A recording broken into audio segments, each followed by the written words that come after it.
here, you know, you get an insight and you know something, you know, but you don't want to say it out loud because you're kind of afraid that it's not going to be really true and it'll spoil the whole thing for you, you know. But when somebody makes you say it, then, and it's true, then it just makes it more beautiful of a thing.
Sitting in a 4v3. Everfrog Esports trying to find the angle they can, trying to find somebody out of position. We're gonna go through on this. Oh, what a roll! We're gonna take flag. See White gonna go in. It's going to be a really, really interesting one.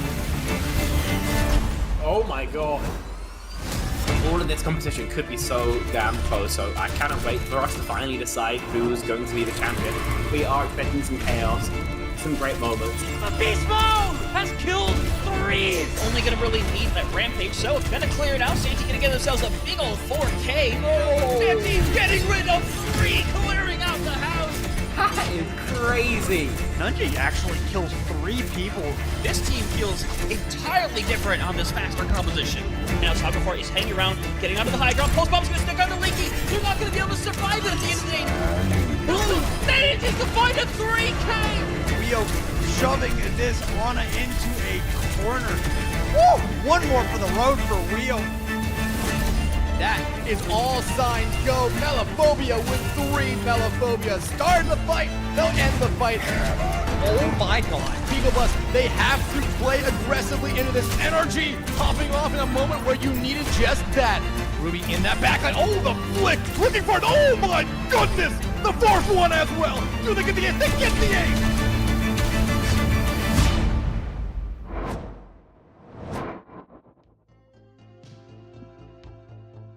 Good time of day, everybody. Welcome back to CGL. We are here deep in the playoff bracket for our open division here. We are looking at a match here in the lower bracket between WBZ Dream Eaters and MSU. Both of them fighting to get into the grand finals against Aura Farmer, and each of them facing elimination if they do not win here today. And the stakes are so high here, Rags, because both teams were knocked down by Aura Farmer. If you see it, WBZ is in round 2 up there, and in round 3 that was MSU. So both of these teams have a bit of the chip on their shoulder, but just happened to hit that crossroads. Very kind of anime moment leading up to the final boss here. So it's going to be a very, very interesting one, particularly because of the long season that these teams have had in the open division. No matter how we get there, this penultimate match in our tournament arc, if you will, is certainly going to be a banger. Both these teams, again, like you said, have so much to fight for here and have to face a rematch either way. There's no way around that. Of course, MSU are the only ones who have taken a map off Aura Farmer here in the playoffs, but WBZ have been fighting through this lower bracket for a few matches longer here and have really cut their teeth on the rest of these teams, 3-0ing everyone they've faced while they've been down here in the lower bracket. So they've honestly been on a tear so far, and MSU is the one coming off a loss. So again, so much to prove, but you really have to feel like momentum has to be on Dream Eater's side. I really do think so, especially because like looking back at the last two teams there, Smelbin Industries, who has been pretty much a staple here in CGL of this open division, just kind of 3-0ing them is one heck of a statement. And then coming back across both of the EMC teams, like this open division is always so tough. There's always some names that have been playing in CGL forever and I just have such strong history behind them. To see them kind of just get bullied out here by Dream Eaters it's just impressive. It really tells you how just close this division is going to be once we get into this losers final. So I do think this game probably is, at a minimum, it's a 3-1. At the best, we get to see the full 5 of just these teams trading blows. But game 1 is upon us, Rags. So we do have our first map in. I believe it was Dream Eater's pick coming in. I don't recall off the top of my head, but I believe we do have the first map in. Oh, it was MSU's. Thank you. Thank you, voice in my head. It was MSU's pick. Yeah, MSU were the last ones to drop down to the lower bracket, so technically they qualify as the, quote, higher seed for this matchup here. So it is, folks, going to be Oasis. We are not having another Lijiang showdown here. It's going to be Oasis. We have such a, I would say, diversity between these maps, but really it's, you know, University plays different, whereas the other two, Gardens and City Center, have a lot of similarities where you've got that central high ground to orbit around here. But I'm really looking forward to see how these two teams want to deal with a more flexible map type here. I mean, of course, you do have your standards, your tried and true methods of taking on control maps. But looking at Oasis in particular, that does kind of signal to me that at least one of these teams, I mean, certainly MSU, might want to be running a bit more of these dive-focused, or at least these hybrid dive-focused compositions. Yeah, that was kind of my read as well, Rags, is that it feels like MSU at least wants to show that they're going to play at least force to a little bit more dive, more diva, Winston, maybe ball-esque tactics. But I think the ban their ban, since they will ban first here, is really going to tell us more, because if they choose to get rid of something maybe diva or Lucio shaped, it's going to tell me they want to play a little bit more. Well, if they get rid of something Lucio shaped and maybe more Ramatra shaped, they want to play a little bit more pokey, which does work particularly when you have diva who can still dive but play a bit more defensively. So you know, not without too much knowledge and just kind of in the blank. Okay, it is a support. Okay, that is Wu Yang. So the opposite there. So that tells me that they are going to push further into the dive. They want to avoid the poke. And Wu Yang is such a good piece to take away for that counter. Yeah, that kind of does indicate that you probably want to stick with that Lucio Kiriko, just as strong as that backline's been all the way through. You don't want to be running into that new variation that we have, the Wuyang Kiriko backline, which, you know, as you're talking about, just has so much flexibility in terms of its damage output. I mean, between Kiri with those headshot kunai and, of course, with the triple water ball perk there for Wuyang is just so devastating, can easily prove to be an assassin. And is the Genji ban out from WBZ Dream Eaters here? Okay, so kind of real answer being played to each other here. Yeah, I think the Genji ban is actually a good counter piece to that, because Genji is such a crucial piece of that dive. That's where you get most of your cleanup. It really forces your kind of flex support to now either go onto a tracer or go onto something else if they have like a venture in their pocket. So it really does kind of take away a very key piece to the cleanup portion of these dives that is so reliant on team play. So we'll have to see how the teams adapt now, because now we're a little bit closer to now we're a little bit closer into that hard dive with one of the big pieces taken away. Yeah, that's going to have to prove to be some adaptations here on the side of MSU. But looking at our rosters themselves, for the side of Dream Eaters, we've got for your DPS is going to be Asuka and Kuai Yu. Rounding out your tank is going to be Chinese Dino. And we do have Nat the Catboy and Natnif there for your support line for Dream Eaters. Yeah, the Nat and Naft is very fascinating, but showing basically what they did. I mean, the Dream Eater squad is very strong. They've had some good results in Masters Division, but across from them at MSU, King Prawn and Treff on the DPS line, CE Master holding the tank, and Yggdrasil and Ice on support. I mean, Yggdrasil is a name that I've seen floating around a bit, maybe not one of the ones in CGL, but let's be real, this is MSU, this is a collegiate team. These guys are scrimming, these guys are practicing, they have bigger things on their minds. So while they're maybe not in the face it legions that Dream Eaters are in, MSU has been playing towards a lot. They play towards the collegiate end, so both of these teams used to these high level stakes. Yeah, and of course, couldn't be higher as we've mentioned already. So very curious to see. We do have somewhat of a difference in terms of depth of roster here. Really looking at WBZ Dream Eaters, they have a lot They're of huge. substitutions available to them. Of course, it's a little bit on the side of MSU as well, but Dream Eaters really have so much flexibility in terms of how they can adjust and tinker with the finer points of who's going to be in any given map. Yeah, and those have their good and their bad. Usually you'll have your core squad that can show up and is usually there for every day with either your specialists on the line or your kind of like just general substitution players. So we'll have to see what they roll it out on. I really hope, I'm going to be real, Rags, I really hope this Torb runs out. I really do. It's not going to, but I really do. I think it's an interesting defensive piece for what Dream Eaters are trying to do. They're in more of a slower poke, kind of wait for the DPS to get picks or get value. So if MSU, if Treff does go over to that Tracer, they'll find they are possibly going to be a bit against. Now, okay, it looks like we'll get the matching Tracers then. So the Cassidy versus the Sojourn is going to be a very interesting play here. We are in University, so you don't necessarily have those huge sightlines that Sojourn can take advantage of. So King Prawn may have a little bit easier of a time here in regards to the hit scan duel. Yeah, Aliwad's going to hope for those longer sight lines. Of course, shooting over the objective is ideal there. Having access to high ground early on here as Dream Eaters make that outside rotation.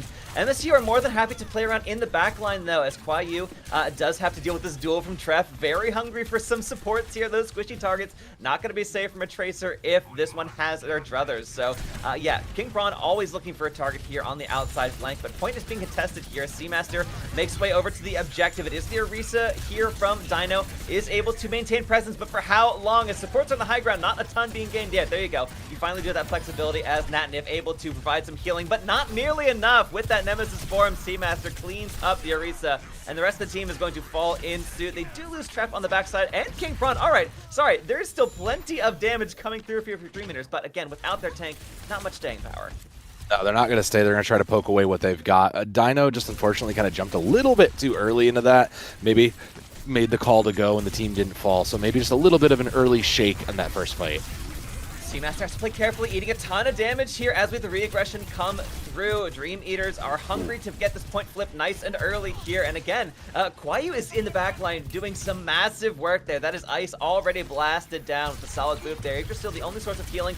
About to have that Kitsune Rush online. That is immense ult charge already being gained for this Kiriko. They're going to go for it despite being down 2 bodies now. Natnif cleans up King Prawn. It's a heavy investment as both of them are laid down over the objective here, but so many more bodies alive for Dream Eaters. It looks like they're going to win this one out. They'll just say the later ult always tends to win it, so probably the right call. I don't know if you needed to invest that there, but you kind of just put the nail in the coffin, especially with 3 ults coming up on your side. It is going to be a difficult case here because Ice is so far behind, so Seamaster may have to use this Annihilation a bit more defensively, whereas Naf can kind of use this Sound Barrier aggressively, or just kind of wait for that Annihilation, so a bit of flexibility in Dream Eater's position based on how they want to go on this. Yeah, Dino hoping to lock up. If you can find out Seamaster here in the midst of this, Terror Surge, but still taking a bunch of damage. Naf has to go ahead with that Sound Barrier just to keep everyone alive. And this is a Terror Surge right in the middle of that doorway, but just so much focus coming through. You're exposed to so much damage coming out there as Seamaster's Annihilation is the killing blow for that Orisa. And the later barrier, I mean, you said already, so that is certainly going to bear you in good stead. It is MSU with a cheeky flick around to the side here for Aliwaz. That overclock not finding a ton of value here. I don't know if you needed the overclock though, Rags. Like that felt like it was a good answer for it, but you kind of would have rather had it going into this fight. MSU does have 2 ults up. They're going to send right away, but I mean they're not that strong. No, I mean nearly got a kill, but you're able to recall and get out of there real quick. Kwayu, who's about to have another pulse bomb online crucially, and it's been such an assassin so far. King Prawn, I mean you let loose that Deadeye, get nothing for it, and then immediately get dumpstered by that Tracer. Dino is able to hold strong on the objective as well, as Yggdrasil is going to fall next here. No chance to build up to that next Kitsune Rush in this fight here. So it looks as though it's been pretty back and forth already. This fight is going to swing the way of Dream Eaters once they can finally clear off that Tracer who is hovering in the high ropes for some reason. Yeah, but MSU got what they wanted out of it. They're on kind of game point here, so they just need one more fight to win it with probably about 2 to 3 fights left, depending on how these get taken. The problem for MSU, they only have this Kitsune Rush, and while it's good, it's matched, so they're already behind, and Kwayu is their pulse bomb, again, ready to go here. So we really got to see MSU kind of keep this Tracer in check if they want to hold this out and get the point. Yeah, we do have these rushes once again ready, both Natnif and Yggdrasil ready to go with this, and we just see so often these Kirikos love to layer them down on top of each other, really providing equal value here on this objective. And of course, University is one of the best places for it here. Seamaster getting taken down early. That's an incredible boop out there. Nat is doing so much work, taking both Ice and the tank out. That's a fight win there. We're going to be in crazy territory. That's a crazy win for the cost of absolutely nothing for the side of Dream Eaters. That makes their win here so much, just basically kind of locked in, just by the ult economy alone. They'll layer over those Kitsune rushes, and they still have a sound barrier. Ice is so far behind that it means that Dream Eaters should be able to win with an aggressive sound barrier here. We are firmly seeing why there's no Lucio ban on this map. Plenty of potential if you go around that side. And so MSU are taking it a lot safer by playing on the interior, coming around the left side of the objective here. But they have to be on the point. At this point, they are going ahead with this overclock. Massive work from Aliwaz. There's still a kill coming through, but so much work has already been done here. And the sound barrier on top, just mostly in celebration as being pushed off the objective. The last of MSU will fall, and Dream Eaters come back into this one with a vengeance at 100-97. The support line feels like where we're kind of really seeing the difference here. Daft Boy not just getting the value with those boops alone, but just in the ability to build those ultimates a little bit faster. Dream Eater has kind of been able to build up those sound barriers a little bit faster, and they've been getting a little more value out of those Kitsune rushes, so really kind of making the difference. Oh, and also I guess Kwayu just never died. Like 3 members of the team just never died, so take that for what you, including 2 of the supports. So that's the other part of it, right? When your supports don't die, you just build your ults faster, you get more value out of them. I mean, for 4 members over 10, these stats just on paper look like Dream Eaters is dominating, so don't take those stats on face value here, because it was much closer than that. It just tells you that Dream Eaters have been much more efficient about winning fights and completing kills. And their disengage has been so clean. They lost that initial fight here, but they still managed to keep 3 of their team members alive, just enough to come back into that next engagement so effectively here. But we're seeing an adaptation. Seamaster is going ahead with this D.Va here. Of course, so much high ground potential here on City Center. Sticking with the comp on the side of Dream Eaters here. If it's worked for them so far, there's no chance, no need to switch it up until, of course, they run into a particular tough brick wall. And Seamaster on this D.Va can certainly play spoiler to a lot of what Dream Eaters are running right now. But with Kwayu able to do these crazy things to your backline, I honestly wouldn't be too concerned about just the D.Va swap here at this point. King Prawn, though, has made the switch over to the Sojourn to mirror that of Aliwaz. So really only the tank is the difference here so far. But once again, just like last time, MSU are holding on the objective first here. Dream Eaters trying to find some inroads. Again, City Center is just such a difficult point to re-aggress into once someone has taken it. So first control, a lot more value on this point than it is on a lot of other control submaps. But Aliwaz able to clean up Ice first here. Should be an easy opening for Dream Eaters. MSU losing that D.Va mech. That is going to spell defeat, certain doom here for this initial fight. But a good, let's say 40% by the time all is said and done is nothing to sneeze at. Yeah, that's pretty good for MSU. That's a good opening take. Again, the continued problem I just seem to see as I'm watching is Kwayu just continues to go unchecked in the background, just finding value, getting picks, and creating distraction. Already with a pulse bomb up means that they are very likely to just drop this on somebody and crack it open, because these Kitsune rushes are still a little bit of ways away. So, I mean, Dream Eaters are just kind of winning from the background, winning from the back line here. They're getting more value, getting more picks, and there's that pulse bomb immediately. Nope. Yeah, we even saw the last round. The pulse bombs weren't the most effective part of Kwayu's kit. It's really just being such a harassing presence. But Trev, however, is going to answer with a pulse bomb kill and then a cleanup onto Dino, who just took so much chunk damage there. If you don't finish off the tank, it's an easy cleanup there from the Tracer of MSU. So at only 33% gain, they're already back in control of this fight. I mean, Dream Eaters also threw in the Kitsune rush. They're going to go ahead and make that swap just to try to get a quick nade and punish that. But they committed Kitsune rush into there. A bit of just a problem. You really want that back. You needed that for this next fight. You're already behind in the ult economy, so your sound barrier becomes so important. And with NAF taking so much pressure and death, your fight's already over. Yeah, Treff trying to even the scales here. One Tracer must well be answered by another in the opposing backline here. Finally playing from this more defensive position, holding a lot more forward here. This is exactly what the comp of MSU wants to be doing. This is the position they want to operate out of here. And it's just so hard to aggress into this. The rush being laid from Yggdrasil, I don't know how necessary it is, but it certainly is going to be essentially another 10-15 seconds burn off the clock. Yeah, it doesn't hurt, I guess, to throw it in, especially because you know one was already used. But, I mean, decisions were made. Still holding onto the sound barriers, tank ults, overclocks are still live. But so we'll have to see if Dream Eaters can even get into a position to find value with this overclock. They're so far pressed up. I don't really think they can, and King Prawn not going to help them with it. I mean, that's just a devastating start, almost ending this fight before it can really begin, and the point has not been flipped for Dream Eaters. They got back, but just before it gets ticked over, MSU are already back there on the objective, and then you caught it. That first kill going their way, that overclock from King Prawn, finding immediate value, taking Aliwaz out, who, even if they get back into this fight, is not going to be able to find any benefit whatsoever. Going for that overclock when you're essentially 1v5, there's nothing much to be done there, and the celebratory Diva Bomb out from Seamaster as the second point.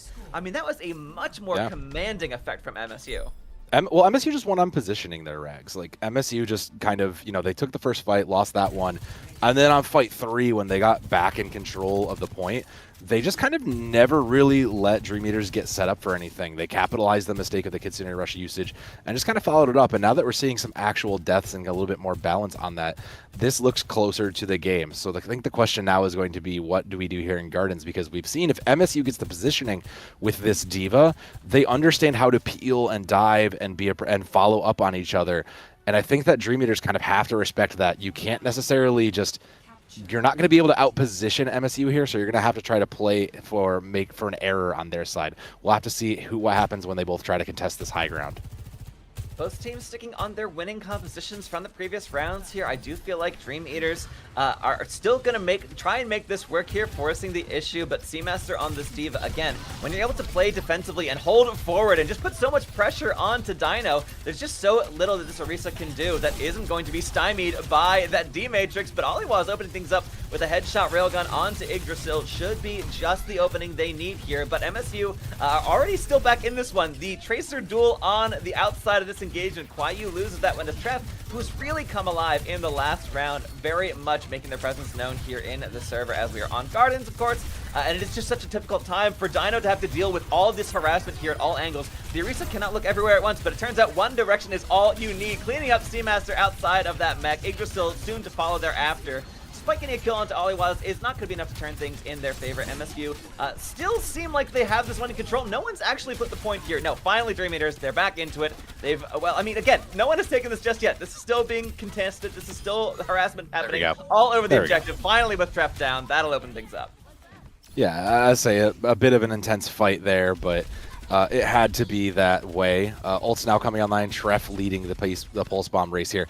But Natif, notably way ahead for Kitsune Rush. So Dream Eaters just poised on the support lines, just differences alone. Even if Kwayu falls here, they're still very likely to win this with support ultimates. Just have to play it a bit safe and careful. Yeah, well, never mind, it's over. But that is a massive pulse bomb from Treff. Make that a 4K for the Tracer. Make it a full 5 kills. Massive work out there from Treff. That is a clean team kill at MSU. Yeah, they're back in control, no sweat. Yeah, I'd say I was very worried for MSU for a second, but Treff decided to put that at ease. Nice ace. So even still with the Dream Eaters now behind here, it's only 12%. 4 ultimates up for Dream Eaters. Again, they should just be able to kind of overwhelm here. Even with Ice getting their sound barrier, they should just be ahead, but it depends how they use them. We'll have to see how much they commit into this fight. Yeah, don't want to see them all there at the same time. This early rush out from Natnif should be just the inroads necessary, but Yggdrasil already getting killed into Kwayu. I mean, that just alleviates so much pressure from your backline here as both sound barriers have been utilized already. Ice does fall down as Nap gets the better of that Lucio duel. That Terra Surge rolling here from Dino, sectioning off the rest of those supports from the team. And a nice kill Javelin on the end there onto King Prawn. That is going to be a cleanup here for Dream Eaters, and this is such a back and forth point already. Yes, no one really chaining fights together, especially just given how costly these fights have been. Dream Eaters had to commit 3 ults into just to win that. MSU committed 1 in response. And now with MSU coming back into a Kitsune Rush and no real answer for it, I think MSU should just flip it right back. They're just going to have to layer this in the proper position, try to get this high ground, and they should be fine to close this out. Yggdrasil has to play a bit carefully here. Has been taking so much damage on the inroad, and Aliwaz, however, is alive with this overclock right into the D-Matrix, though. Not exactly where you want to be placing it, but yeah, once that resource meter runs out, you can easily beam down that mech. So the Diva Bomb had to be used here for Seamaster just to stay in the engagement here. But MSU, they're still trying to make the way to the objective. It's been so difficult for them to actually get get through tonight. this doorway being held so effectively. A nice rush out from Yggdrasil, and the pulse bomb from Treff. We've seen him be so effective with these ultimates. Doesn't find a kill for it, but is able to clean up Oliwaz on the back end of that ult. Crucially, the point has been flipped here. MSU back in control once again. That's, I believe, another team kill there. That's a full gong there. Yeah, I'd say a little bit maybe too patient for the Kitsune rush, but it worked out in the end for them. The problem is that now the pendulum swings back to Dream Eaters, just too many ults going their way. The support line will basically have their ults by the time this fight starts, so unless Treff comes off big with an early pick, I don't think anything's going to happen. No, Kwayu opens it up.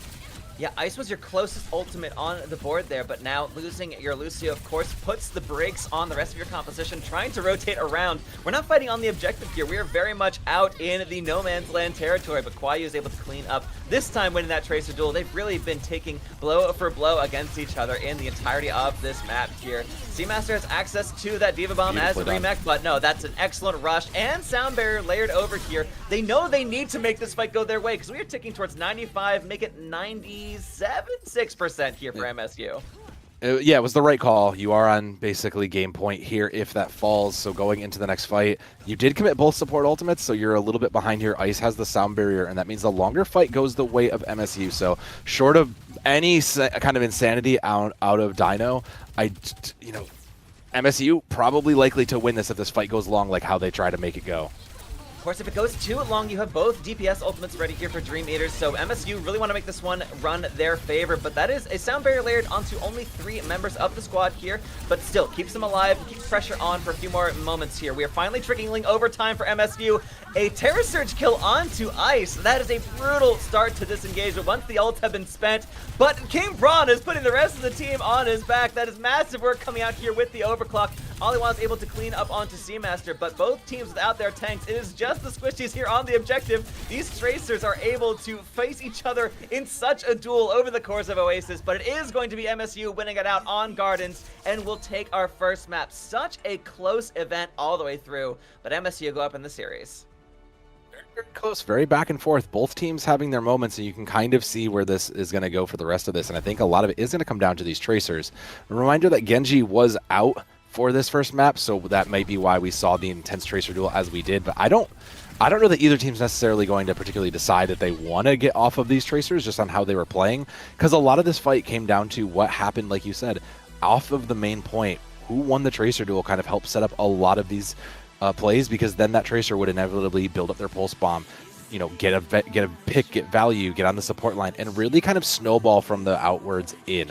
So beautifully done from both teams. Unfortunately, Dream Eaters just kind of dropping that ball, kind of getting a little flustered in submap 2 their city center, and just kind of unfortunately never really able to stumble back. But the good thing for them is that they do get map and ban picks, so we'll have to see if they want to keep pushing this dive. I kind of assume they don't want to, just because they showed the slower kind of Orisa poke situation, but we'll have to see what they want to do on the map pick.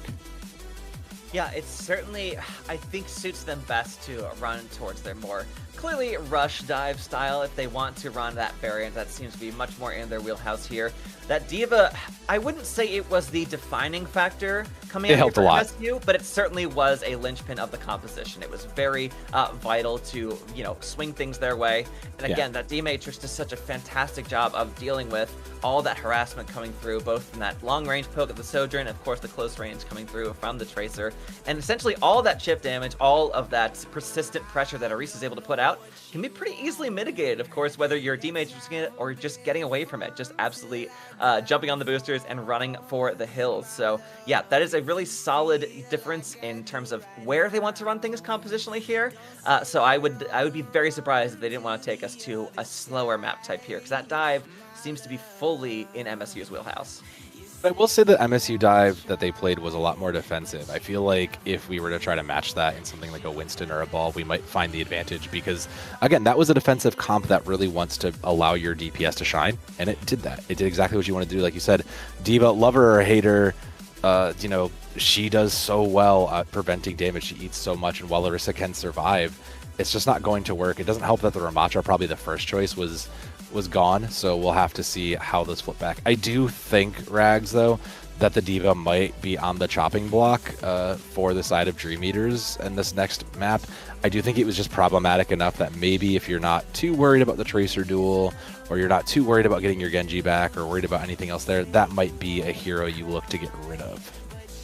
Yeah, I think both Tracers kind of gave as good as they got here, so I think you're kind of okay with that duel. I mean, there's maybe pop-off moments for both of them. You know, Treff really coming alive on Gardens, but you really have to give credit to Kwayu for especially on University, and they both kind of had their moments there on City Center. So yeah, I agree. I think that you're more than happy taking that mirror, and also as well, like I think everywhere else, you know, the Sojourn mirror is probably pretty even. We definitely highlighted that the support line kind of really favored, you know, WBZ coming into the first, but we really got to see those moments come alive here for MSU. Yggdrasil did get taken down early in quite a few fights here, but we'll see if that sticks as we head into our second map of the series. Circuit Royale. This is so interesting because we're seeing Circuit Royale pop up a lot more, but not necessarily to do you know, like poke Sigma things. So we're seeing teams kind of innovate on this and kind of bring it back in.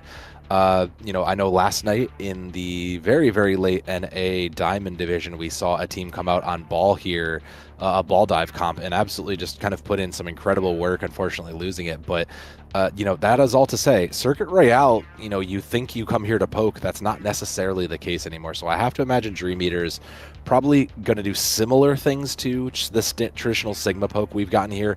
Maybe back to the Ramatra, maybe a little bit more brawly, but we'll have to see that because they do have first ban. And like I said, I do kind of imagine D.Va's just on the block here.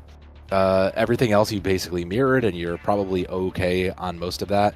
With Genji being back in the pool, I'm curious to see how that changes everything, but I don't think there's anything else you're particularly afraid of. Maybe the Freya. Freya gets some fringe play here as like the DPS flex, so I could see maybe either banning Sojourn or getting rid of Freya if you are afraid of that. But Dream Eaters, yeah, I think like if you're going to make any sort of targeted ban and not a protect, I think it has to be the D.Va. Yeah, it's tough because, you know, you're only going to get to ban the D.Va once in the entire series here. So Baptiste, on a map like this, yeah, you're going to ban out the Baptiste. I honestly am okay with that. I think banning the D.Va out here does leave it open for them to run the rest of the series, and you do have a lot more versatility on, or rather, you at least have the opportunity to run something that is not D.Va-based composition here, and that's not necessarily going to put a halt to any of your compositions necessarily on Circuit Royale of all maps, so I'm okay with this. I do agree, though. I think that that was the one trouble spot, the one difference between their compositions that really could bite them, but perhaps they're saving it for later down the line. The Bat ban, we haven't seen it, but of course, kind of a staple of Circuit Royale. Yeah, like I see it in the sense that we're going to do that, and okay. You know what? From one Genji to the other, you know, we just got some real Genji haters out here. That's fine. I mean, maybe we could just skip that and go to a gentleman's agreement, but I don't know. Like the Genji still, similar to the first point, like Genji's just such a good cleanup, but I don't know that that's going to be, that feels like maybe we're just kind of trying to keep the Tracer duel alive because like we talked about, that was very back and forth. Both these teams have some very, very good Tracer players. So I'll have to see more, interestingly, how the backlines kind of adapt to this lack of Baptiste. Like you said, Rags, Baptiste kind of known to be played on here, particularly with a Zen or an Ilari, and I think that that's probably fine. Also, Gibbs, kind of like you had said, when the MSU backline was kind of unfortunately getting bullied out by that Tracer duel in map 1, Baptiste would have provided a bit more survivability, so it's probably likely we end up just either back on, you know, Kiri Lucio or possibly even like Ana Wu Yang, if we, you know, those are the four that kind of come out to me, because you like the burst healing and the immortality field for Baptiste, but nobody was really playing anything that particularly required a ton of like AoE group healing similar to that Baptiste plays. Yeah, I mean, both of them playing hyper-mobile compositions here. Circuit Royale is kind of your chance to slow things down, but as you were mentioning, Soab, I think there's still so much room that teams lately have not really bothered running those Sigma compositions, at least those that are not inclined that direction here. So, yeah, I'm curious to see how MSU, if they want to play more the map meta, or if they feel like they can just sort of run into this headlong with what's been working for them so far here, and whether or not we are able to see an adaptation out here from Dream Eaters, or if, you know, taking sort of doubling down on their playstyle here, if it comes back around to bite them, if they just can't slow down MSU's pace here, whether on offense or defense. Because that is, I thank you for pointing that out, because that was kind of the one thing that I think really stood out to me is that the pace of play for both of these things, for both these teams really kind of was just so different. Everybody talks about and uses the magic word tempo a lot. So let's break down what that really is. What tempo really is how quickly do you start fights? How late do you start fights? What are you waiting for? In MSU, they push the tempo so fast. You saw it in City Center where they were constantly just taking space, engaging on targets whenever they saw them, and acting quickly and reacting quickly, whereas Dream Eaters were a little bit more passive. They let the tempo slow play. They tried to wait for their Tracer to make a pick. Qui-Gon got plenty of them back in University, but this is just a tale of two teams playing at two different speeds, and it's going to come down to who is really exerting that speed a little bit harder and really keeping the tempo in their side of the field. Yeah, and talking about control in particular, it is one of those map types where you do see a lot of mirroring of certain aspects of compositions, especially on Oasis. We couldn't run that Wu Yang, so you're gonna see that Lucio Kiriko backline. But once we get into something like Escort, especially on a map like Circuit Royale, you can finally see the separation of compositions. You can finally start to see what these teams are more comfortable running and what they would like to stop the opposition from running here, as of course I think the BAP and Genji bans might indicate here. Because yeah, I think you're absolutely right, so I think that they want to keep up with this Tracer duel. Now, whether or not we expect to see Tracer out the gate, I think if Tracer has any less than stellar maps here, she's really kind of good anywhere. I think Circuit Royale might be one of those maps that she's not exactly the most optimal. I would expect to see more like a Sojourn Ashe or even a Freya at that long range. Even Widow, as we've seen on some of these teams, especially on the defense here. When you're looking at point A, that incredible long sightline of that first shooting gallery, essentially, does provide a lot of pick potential there. And that alongside a Freya, say, or even a Sojourn, just providing consistent damage, can sometimes be more valuable because there's not as many paths, to work around to opponent's backline that a Tracer could take full advantage of.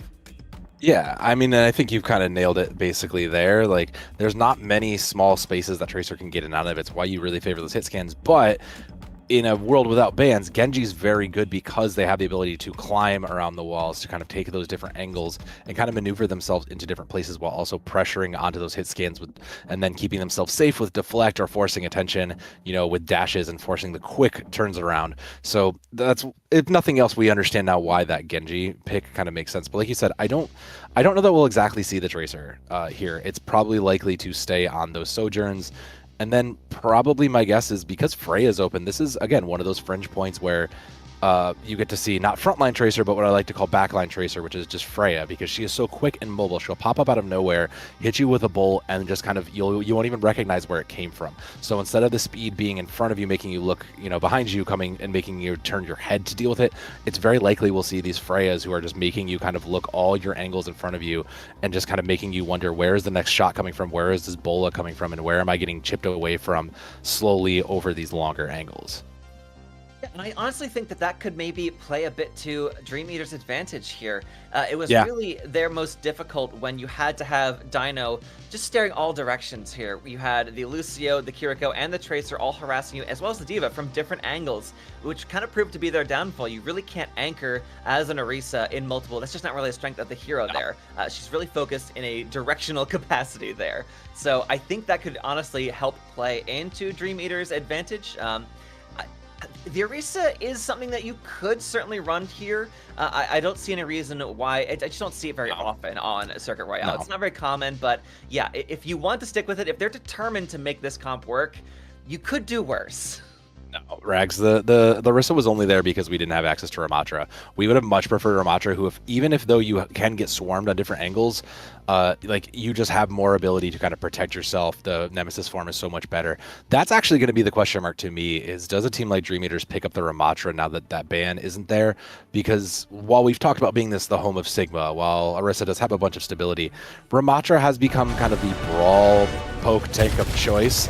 And I have to imagine, okay, Seamaster is going to take it, but Chinese Dino is going to stay on the Orisa. Pairing in the Mei, though, makes a little bit more sense to me. That tells me you're going to try to play to support the tank a little bit more, and I actually really do like that now that you have Wu Yang to pepper in damage in the back line and kind of balance that out.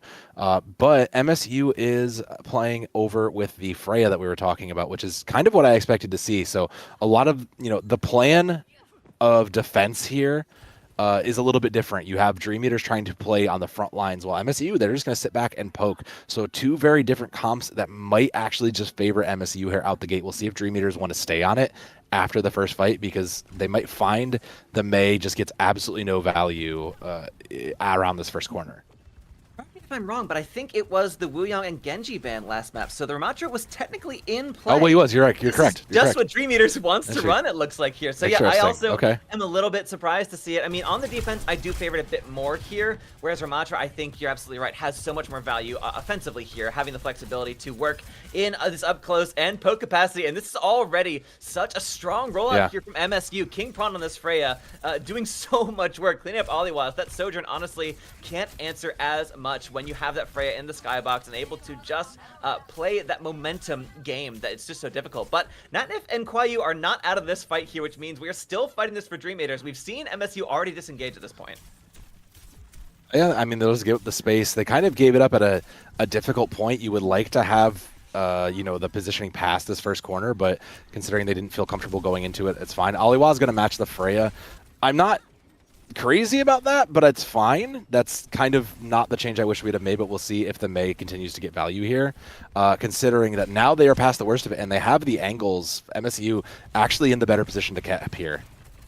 Yeah, this is already pushing around this last corner here on point A. Is Seamaster able to hold down this objective quite effectively? Has that Nemesis form ready at all times if you need to bully off this Mei and get this Orisa out. Just hovering on top of that Mei wall for a second there. Yeah, I fully agree. This Mei wall is not able to do a whole lot of work out here in the open like this, unfortunately. Seamaster, though, is taking so much damage, but that bolo shot out from King Prawn blowing up Dino and Kwayu soon to follow. That's the real mainstay anchoring down the objective. That's a point A cap here for MSU with 4 minutes 45.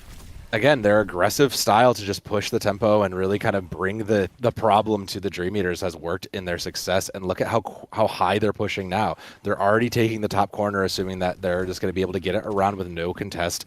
And I think this is the right call. It's working for them, especially now with Bull support, ultimates up, and Annihilation around the corner. Dream Eaters doesn't really have a defensive ult per se, aside from arguably Blizzard. So they are in a tough spot here without a real defensive situation coming into this next fight.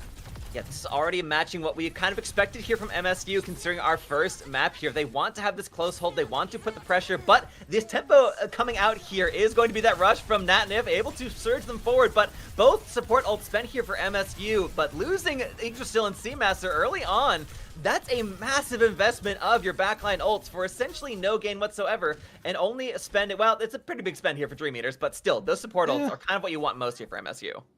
You'd like that, but I mean, you did trade out 2 of the big ults there. Like, you forced Dream Eaters to use Blizzard defensively, and you got what you wanted. The big problem is that you kind of now have to deal with this Tidal Blast while you're trying to get Annihilation value, so it's going to be very interesting to see where the Tidal Blast goes. Probably under Rhino, maybe try to go for a stun and a pull combination, so we'll have to see if that works for them, because Treff has got Overclock up, and they can hit shots with these angles.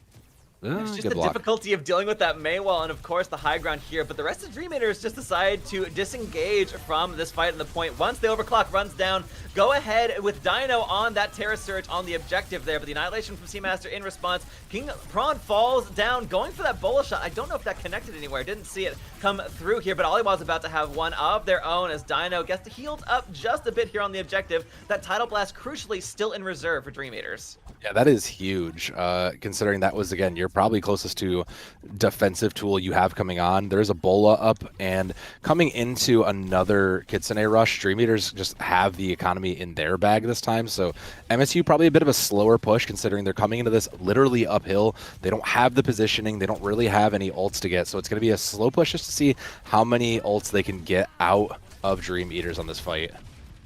Yeah, Oliwas goes ahead with the Bola shot, goes a bit wide there, gets a bit of damage, but that's kind of all. Treff falls low, has to fall back and get supported by the rest of the backline there. And this high ground control is just so effective for Dream Eaters. MSU have to spend so many of their cooldowns just to be able to aggress here. They're desperate for a pick. Both Treff and King Prawn, honestly Seamaster even to a degree here, is looking for something. But it's Ice who finds the first kill as Kwayu goes a bit deep. That Lucio very hungry for some vengeance there. The rush rolling from Natnif, though, is forcing Dream Eaters, playing all the the way into MSU's face, forces their hand to play one in response as well. So Ice holding onto the sound barrier for now, as that payload is just trickling here into point B. Tidal Blast goes onto that tank. Dino making good value of it so far, but not really anything you can do as Seamaster is back here on this Orisa. So going gold really prevents you from having any of those negative effects coming out here from that Tidal Blast, and that is going to be kills after kill for MSU. That Blizzard looking a little bit sheepish in response here, as it is only that stall coming out from Kwayu. MSU, excellent value gain from that sound barrier and incredible aggression there on that last foothold here in point B. Yeah, good recognition from MSU just to match the Orisa for that. You know, it does help you live through that Tidal Blast, making it significantly just more bearable through it. And now Dream Eater's playing from essentially zero. They'll have a Bola, but that's about it. It'll be matched on their side, plus a pull and plus a Terra Surge and an Overclock. So I love this. Again, I love this. MSU takes an aggressive high ground stance. They get the angles for Treff and King Prawn to try to push the tempo while the cart rolls. This is beautifully done. Just a very, very well-positioned team here. Okay. Speaking of positioning, Aliwaz either takes a dive or takes an exploding bolt to the face. Unfortunate either way. So again, that's just so much long-distance pressure that Dream Eaters would love to have available to them. Gone for a few moments longer here, but those respawns are essentially nil. But King Prawn able to get those kills in the meantime. Trades happening on either side though. Dream Eaters still investing in this fight. Terra Surge cleans up Treff. King Prawn falling down as well, but Seamaster able to get the better of that opposing Orisa. Still crucially has access to this ult of their own. So this is going to be MSU pushing it all the way into C here. We still have a minute 40 left in the time bank, and we're trying to find a last-minute contest here. A disengage, though, as MSU waiting for a full roster. Yeah, they don't have 5, so they don't feel comfortable to take this last fight, but shout out to them for just some good positioning fundamentals here. They're keeping pressure on the high ground, forcing the fight way off the point while the cart moves slowly but surely, and even into this choke. They understand that they have the advantage here with these ultimates, and they should be able to push through on it. A single pick is all they need, essentially, to send one person to the cart and just push it all the way into home here. That rush from high ground to low. Immense value being gained from Yggdrasil if you can just keep the team alive for a few moments longer here. Treff spent already the overclock, losing King Prawn, but Rhino also getting taken down. Ice falls as well. This is really pound for pound happening in this engagement here. Yggdrasil, that's an unfortunate demise to be sure here. There's still environmental potential. Have to be aware of that here on Circuit Royale. And that's a solid hold from Dream Eaters. That's everything they needed in this last minute, because now we're down to the last minute with one fight left. I'm really not sure what NAF is waiting for with these Tidal Blasts. Like, we saw the last one go in quite a while, but I guess it's, again, they're maybe holding on to it a little bit more defensively here. The Blizzard is really the key, though. There's no sound barrier in the way, so Dream Eaters just have to make sure Kwayu lands this Blizzard onto the point to avoid them, and they can't afford to throw it up here way off the point where MSU's trying to take the fight. This is the biggest bait. Let's see if Dream Eaters take it. King Prawn ready with they do. Solo shot, but Aliwaz goes first and cleans up Treff. Everyone else falling in quick fashion here from MSU. That Blizzard on the outside high ground, absolutely beautiful start to it. We're down to 10 seconds. Is there going to be a touch? Ice is determined to be the one to hasten the team around, but I don't know if there's going to be a body who can get to it. You're going to see massive blinks here from Treff, but the payload is just a little bit too far out of reach. The wall, insult to injury, and Dino taking out Ice. No chance at all for a recontest. Overtime, who? No, Dream Eaters will hold, but that is still an excellent push from MSU's offense. That's a very good push from them, considering this was not their pick. Very, very well done. I see why Dream Eaters wanted to push this and kind of make it here. I do think there may kind of frontline push here to try to change the fight of the game, like the angle of the game is very interesting. I think it's working for them because now you're seeing MSU, while they're trying to set up fights, they're kind of forcing their resources elsewhere, which is working for Dream Eaters. They're trying to then have to push all their healing into the tank while Seamaster is getting overrun. So, I had some hesitancies, but, shame on me. Dream Eaters showing me why they are doing so well in Masters Division and why they win a lot of these events we've seen them do. They understand a little bit more out of this kind of slower, aggressive frontline-based comp. MSU not going to change too much. I kind of wish they would match the Wuyang, but sometimes you just don't have that. I do think MSU's key, though, has just been King Prawn. King Prawn, it looked phenomenal on this Freya. It's a fringe pick. It's one of the few places you get Freya value, but they're kind of getting the better of the Freya duel. So I think MSU just really kind of needs to keep sight lines in their favor like they have if they want to get a full stop. That's what got them so far through 3, is just setting up the positioning, taking the angles, and making sure their hit scans have the kind of lines and sight lines to hit shots and continue to win. So I think that's going to be our real difference maker, is where do these fights happen? Doors open for Dream Eater's offense here, running the same composition. We'll see how much value you can get from it offensively in comparison to the defense here.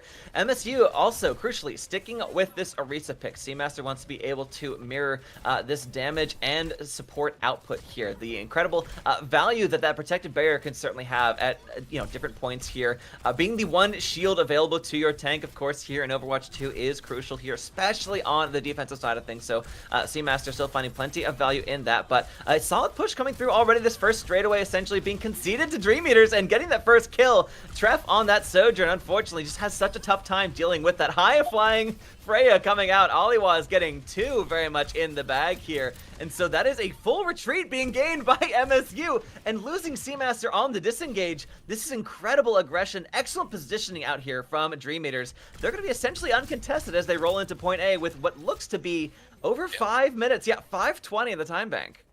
Yeah, that's just huge. It all started when Seamaster kind of got forced off that high ground and into low value. It forced Yggdrasil to then drop as well out of their odd positioning, and then just kind of snowballed. They were never really to get back into this, but this is where you love the Wu Yang. You can hold the point, move the point while also still contributing to the fight. King Prawn does have a Bola up. It's going to be matched by Aliwa shortly, but I mean, it's going to come down to the aggression here because these ults are coming online. Whoever acts first is likely to get the advantage in the fight. And if MSU win this fight here, positioning is so much in their favor here. Point B, difficult to attack, but Treff finding an early kill onto Natnif is just what the doctor ordered here for the defense. Yggdrasil has already used that Kitsune Rush, but losing Nat early on in that fight essentially means that you don't have the benefit of any of those support ultimates. Of course, you're going to have a full 5 coming to this next one here, but that is so much positioning here gained for MSU. Yeah, MSU now have a bit of a stronger hold onto this. They traded the Kitsune Rush for that positioning, but King Prawn almost gave their life for that fight. Dream Eaters should just be able to overwhelm because that sound barrier won't be able to do too much. It just is going to kind of depend, again, how much do Dream Eaters commit into this fight to get any sort of positioning. It's expensive here to try and take this high ground. We'll see exactly what they want to commit to it, but early aggression out here from MSU, so we love to see from them so far. As Seamaster locks everybody up with that Terra Surge, answered now by Rhino. That sound barrier already dissipated here out from Ice, and the members of MSU falling further here, losing that overhealth from that Lucio ultimate. Dream Eater spent everything in that fight, but MSU also had to commit heavy, and we're looking at a solid sail into second if we don't have a recontest out from MSU.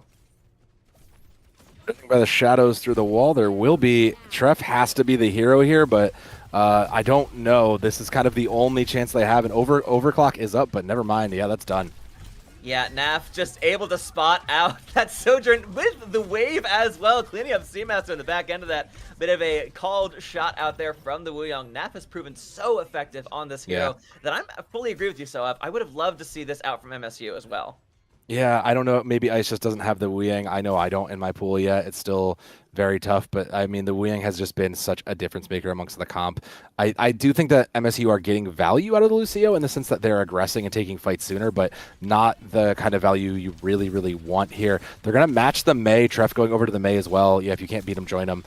But I have to wonder, because MSU, this is kind of an unpracticed strat for them, I assume. We'll have to see if they can really understand the intricacies versus Dream Eaters here. Yeah, now they're the ones having to play reactive, and Dream Eaters are fully in control of the composition here. Dino getting an early kill onto Yggdrasil, and everyone else falling in quick fashion afterwards. The contest continues here from Ice, but that is not nearly enough. Spending the Kitsune Rush into that. Honestly, that's a tough loss of a fight here for MSU. Yeah, that hurts. You want to get that receipt and get a refund because you really need that coming around this last corner. Dream Eaters coming to their own Kitsune Rush. They're coming into pretty much everything around this corner with 3 minutes. They could even dry fight this and just build ults for the and have a full 5 for the last fight if they wanted to. I have the distinct feeling they won't need to, though. I appreciate the aggressive recontest here from MSU. Even on the defense, they want to be the ones to go first. That Tidal Blast onto the Mei, able to lock up a few members for a moment longer there, and getting that fadeaway kill onto Seamaster into that ice block is just disgusting work here. Kwaiyu on this Mei, very much proving the efficacy of this hero on this map, both offensively and defensively. I mean, Mei is truly the best sniper in the game. Blizzard's up for one side of this Dream Eaters. They should be able to just kind of get rid of the Orisa and drop this Blizzard and win the game.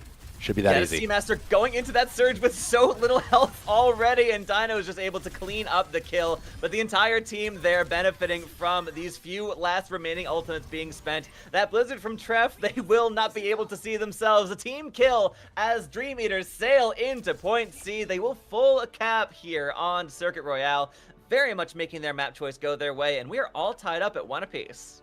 I was gonna say, that's a very calculated response for the game there. I mean, look, I had some questions coming into this. I felt like we kind of understood it was going to be like a slower poke game, but man, Dream Eaters really just came into this with an absolute plan that MSU just did not either have the response to or maybe just hadn't seen coming. So a very, very commanding response going and tying us up 1-1. I mean, it's why these guys were labeled some of the highest seeds in this division going into it, right? I kind of said it earlier. I expect to get the full 5 here just with how close these teams are. Yeah, and it especially feels, you can really feel the depth of their game plans, considering we were able to take such a different tack here coming into Circuit Royale. We were able to play so heavily here to Dream Eater's strengths, and honestly, even though it felt like we were not playing their exactly ideal game on, on Oasis, we still had plenty of bright spots for them that even took one of the sub-maps completely there. So I'm really curious to see, once again, when the pendulum swings, how MSU now want to adjust things in their favor. Are we going to go to a hard dive map that does not play quite as slow and pokey, that really plays more to their strengths? But, I mean, honestly, Dream Eaters have proven that they are able to run that style as well. So, but folks, we will get to see exactly which map that will be after just a quick break here when we decide things up. But do not go anywhere. We'll be right back with the rest of the match after this.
Welcome back, folks. We are right here in the midst of an already banger of a series here between Dream Eaters and MSU here in our open division. Both of them looking really solid when they get to play it to their utmost strengths. So as we head into our third map of the series here, Soev, I'm really curious to see what angle that now MSU are going to take us to and their map choice. Well, the angle is a tried and true, as it's all going to, everything inevitably becomes King's Row, as we all know. So King's Row is 3. You know, I don't know that I have much to say about this. This just feels like another one that we've scrimmed a lot, we've worked a lot on. You know, does this lead towards the MSU kind of aggressive dive that we've seen, or dive poke style that we've seen out of them? In times, but not necessarily. It's not necessarily the Brawl Haven we've always seen. So MSU, I mean, what are we getting rid of? Maybe the Orisa falls here. I could see that as maybe being problematic. You weren't necessarily winning the Orisa duel, so I could see that being a problem. Otherwise, I'm not crazy. I'm not too sure. You already got rid of Wu Yang, which was your other big pain point. So I don't know what else we might be looking to get rid of. Maybe Tracer falls here as well if we're just not feeling confident in that Tracer duel. Yeah. Why? What? From what, MSU. bro? All right, bro. This is EU Open. She's a fringe pick. We're not playing Freya on. Oh my god.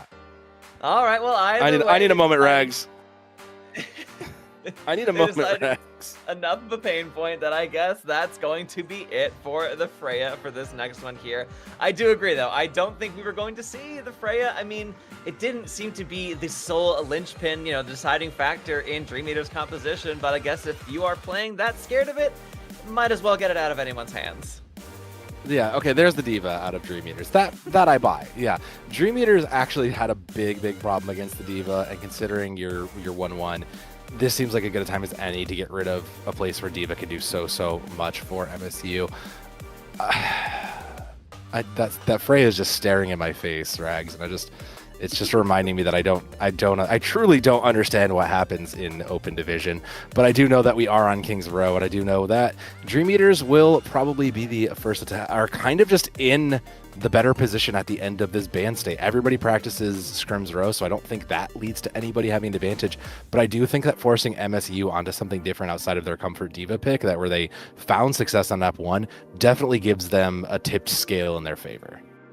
Yeah, whereas with this Diva, you can really kind of play the flexibility of, you know, forcing the payload while also being able to put pressure on the back line.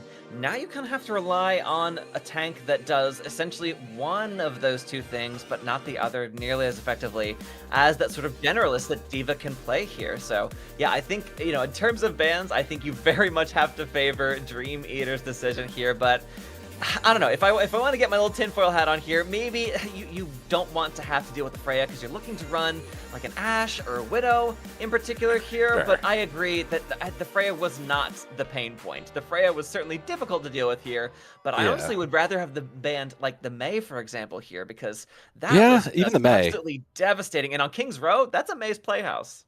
Yeah, even the Mei, I would have had a little bit of faith in, considering it forced you into the mirror to lose that. That I would have bought. I do get that, like, you can get some value out of Freya for anybody who comes at me in chat. Like, yeah, you can play Freya on like 0.1. She gets some maybe there. She's probably got some decent plays, like if you really play her. But like we're gonna see the Sojourns. So I don't know. That just feels like a bit of a whiff. I think the really interesting thing, though, is this is the first map we can actually see Genji on, and Kwai Yu has been playing everything else but Genji. So I'm very curious to see what happens, because this is the first time we're really seeing these players get on Genji. How much of a difference is this going to make for the side of Dream Eaters? Like, were they just kind of out a very strong carry DPS this whole time? I think will be a very, very interesting thing for us to tell. MSU are eyeing the Winston, which is, yeah, if you don't have the Diva, that's probably the next best scenario if you need to worry about verticality. I also wouldn't have hated the Hazard, though you're not necessarily getting as much value from that. So okay, they're going to come out on Zarya, the classic Zarya Reaper look here. I do like this, especially with their aggressive style. I really do like this a lot more. Yeah, since we didn't see Lijiang Towers, this is our first taste of this classic duo here in this series at the very least. So MSU trying to rotate through the Aldersworth, but that is Nap already finding out King Prawn. That Sojourn not able to find that angle you'd love to get set up on here, as this Lucio is just playing such a harassment to your front line, already bullying out Treff as well, forcing that Wraith form, just trying to get away with life intact here. And Dino with this Ramadra pummeling the opposition as MSU once again stuck inside the hotel, losing bodies one at a time here. I feel like Kwayu on this Genji, we're just witnessing them take off the training weights, and we are finally witnessing the full form of this particular DPS player. MSU's offense is already in shambles.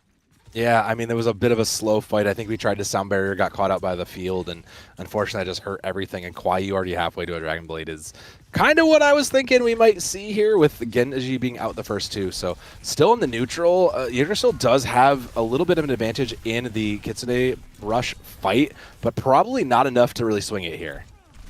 Now, still plenty of percent to go, but MSU very much looking to be at a deficit here in terms of their own charge. Losing these fights has not gained them nearly as much damage and healing as they would have liked. That is an early rush out from Yggdrasil, so positioning very much forcing the issue here. MSU happy to roll all the way forward, and Treff getting that kill onto Kwayu with Oliwas falling down shortly there afterwards means this rush out from Natnif is honestly feeling a little bit, disappointing as things go. The objective already pressured out by MSU. They're getting one tick with a second soon to follow. This might just be point A fully capped.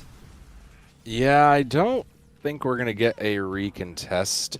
I think we'll probably just get the full and maybe look to get us. Oh, no, we're going to go on in the Annihilation. Okay, respect. All right, they're rolling with it here on the objective. Dino, however, gets blasted down. So much focus onto that tank. That sound barrier out from ice, an enormous value being gained. Now, you did force that out, but spending it to gain an entire objective, I think you can count that a win for MSU any day of the week. Yeah, MSU is very happy to get Annihilation out for that. It was a bit ambitious maybe, but I see the vision and I was with it. I liked the attempt anyways.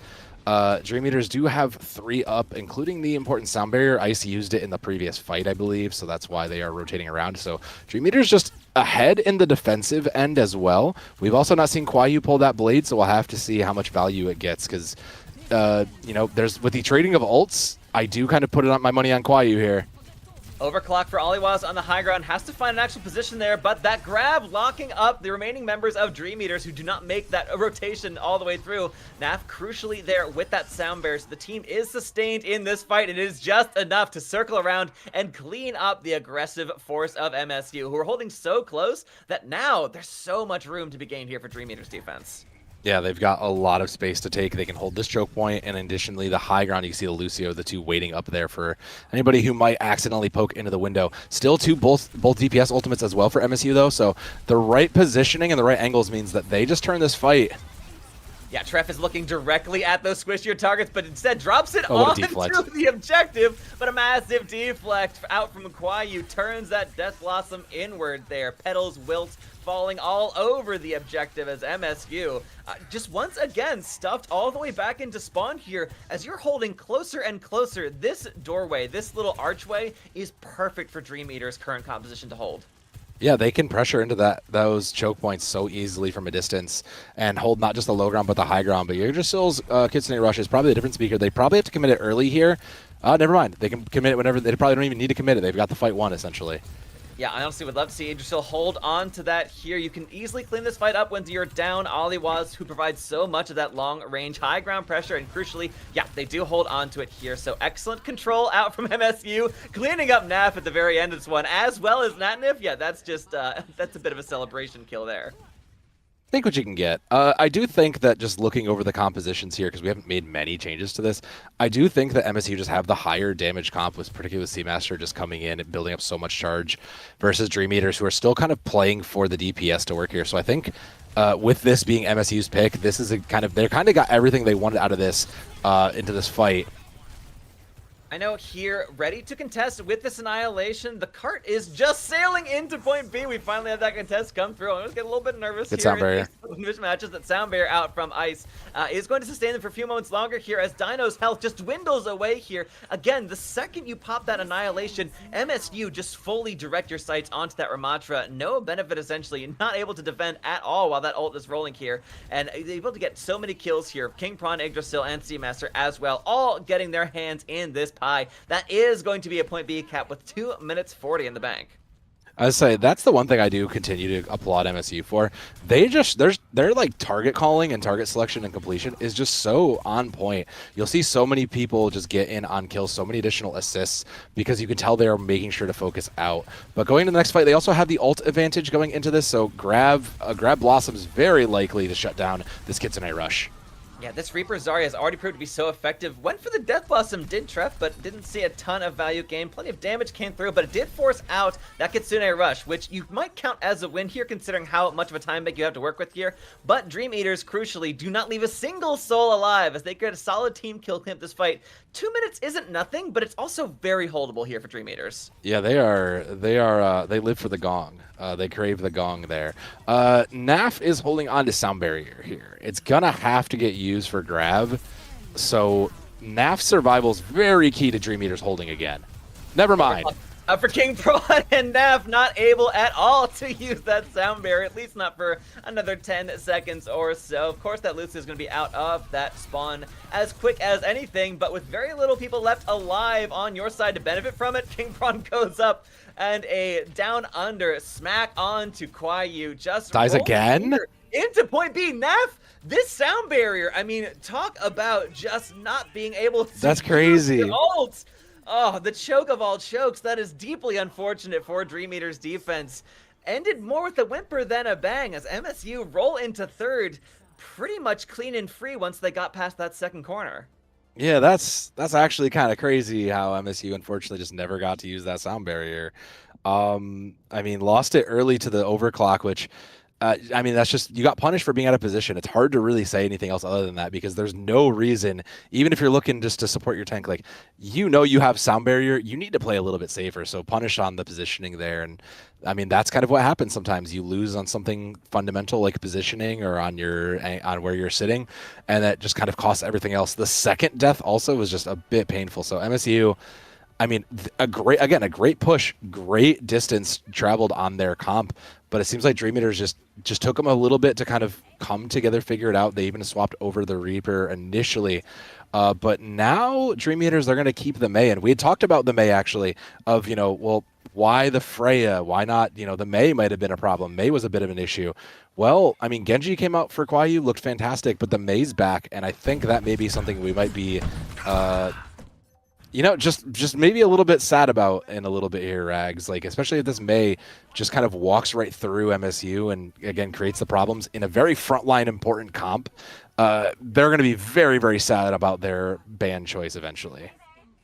Yeah, crucially though, on their offense, MSU did finish with over a minute in the bank here, so that is kind of the main threshold to hit for your push if you're hoping to have the chance, not just chance for extra innings, but the chance to really get a win if you get a full cap here, which again, still a tall order. Dream Eaters have to play into a defensive MSU who want to be here. Kings Row is their home field advantage so far here, but yeah, excellent way to lean back and allow Dream Eaters to enter onto the objective, but still maintaining presence, keeping a toe on the point, still not letting this first tick come through of capture here for Dream Eaters offense. Kwayu gets moved all the way back, has to hastily get into an ice block just to stay alive here in the face of this pressure. So yeah, it is going to be a ton of damage coming through. We trade DPS for DPS here as Kwayu and Trev both hastily return to the spawn doors. But MSU have now bundled their opposition, Dream Eaters on the high ground instead. So we're kind of playing a bit of a ring around the rosy of the objective here. Dream Eaters are already wrapping firmly around the high ground, playing from the defensive position here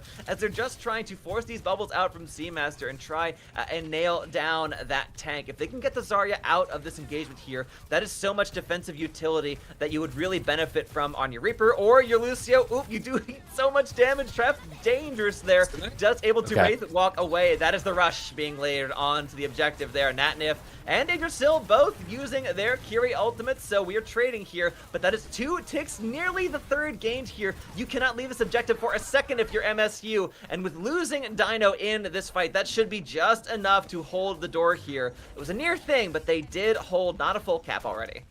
I will say I appreciate trying to get aggressive with the Kitsune Rush, but unfortunately just not quite able to complete it. 2 minutes. Where Ice? Where are we going, baby? We're spawn camping back here now. I mean, that's 2 for 1. You gave it. You bought the space, I guess. But the question is it enough to actually do anything? I kind of don't. I kind of doubt it. Grab out from Seamaster. You have to hope that that is going to be a win for you. I'm but on the back sorry? of that sound barrier, onto the Death Blossom. Naf keeping everyone alive. That is incredible use from that ultimate. Both of those ults used against Dream Eaters. Unfortunately, falling a bit short. There's the Annihilation and the Blizzard. It is just so much AoE onto MSU here. But King Prawn still holding strong through all the chaos. Oh, they got the point is through capped it. Wow. in the middle of that fight, however, with only 33% left to go. Yeah, that is just a brutal situation to be in here. You step off for a single second, Dream Eaters take it all. That was a series of events for certain. I respect the aggression there to try to get the space from Dream Eaters, but it worked out, so I can't really say too much. 3.5 minutes. Aliwaz holding on to the overclock here. I mean, nothing really in the way of it. So Dream Eaters need to get some angles where they can allow Aliwaz to get value, and you can see him up on the high ground there, maybe even trying to play for a little bit of a flank play. I really like this kind of setup for it.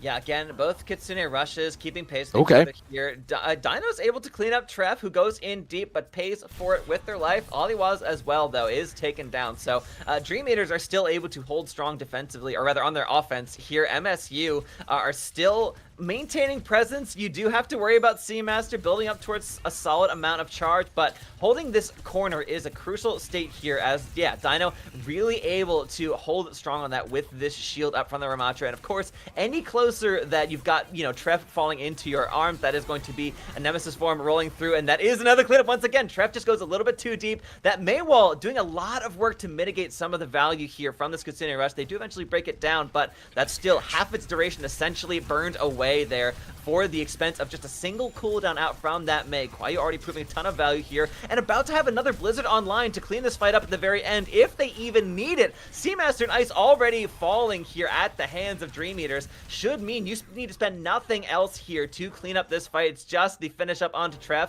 and what looked to be a bit of a stall on point A has proved to be an easy cruise through point B. Yeah, I would say 2 fights that I could call it a fairly easy cruise, and now going even further with the advantage Dream Eaters going in with both support ultimates here.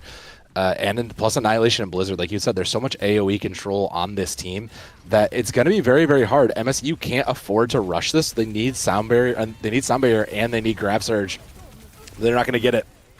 Absolutely right. They spend and they get nothing for it there on the back end. King Prawn has this overclock, but wisely decides not to spend it with the rest of the team, sitting cozy in the spawn room. So that is going to be so much free push gained here for Dream Eaters. I do actually like Dream Eaters spending a Kitsune there. That was the right call. It gives you the advantage. It denies that Sound Barrier. But, I mean, ultimates are out now, and I think this is going to be in time for Dream Eaters to clean it up. Aggressive beat from Dream Eaters if they can get the kills, and they do. This is coming up huge for them. A stall on the payload as Ice is able to provide some contest there, but with that Sound Barrier, there's not a whole lot of team members left alive to benefit from it. In fact, no one will here, as what seems to be a mirror situation on their offense. Ice falls at the end of this with a Sound Barrier unutilized, and Dream Eaters do one better than MSU here and push with a further minute and some change in their bank than did MSU. Ice, we got to talk about these sound barriers, my friend. As a fellow Lucio player, we can't let these sound barriers go uncasted, man. We got to get them numbers up.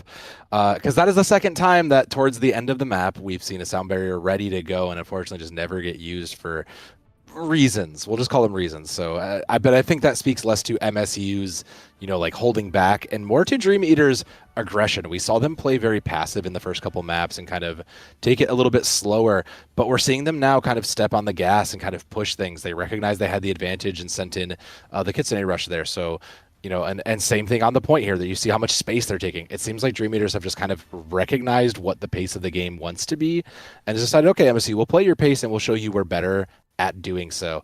I still think we have a little regret here for the Mei. I think the Mei has been a bit of a difference maker in just the support and the kind of value of ultimate versus the Reaper, which has just been more raw damage and kind of frontline pressure. Because we find Chinese Dino dying a lot or under a lot of pressure, but we also see Kuayu, just kind of getting value out of then putting the pressure back on Seamaster and taking away or denying the heals back. So 1 minute means there's at least one fight here for MSU. There's not going to be a chance to really build up ultimate, so they're going to have to either poke as long as they can or just try to get aggressive with it, and they were so close.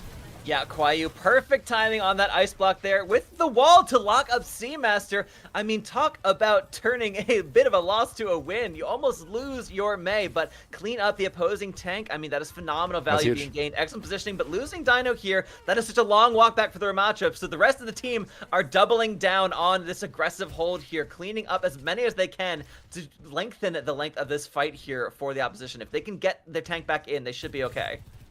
Yeah, but I mean, the problem, Rags, is that we really can't afford to kind of stall out fights here. Like, our tank died, we needed to get back to spawn immediately and not take it because we are 30 seconds into a fight, and this makes that it's going to push overtime so much sooner. Somebody's going to have to give their life just to stay on point here.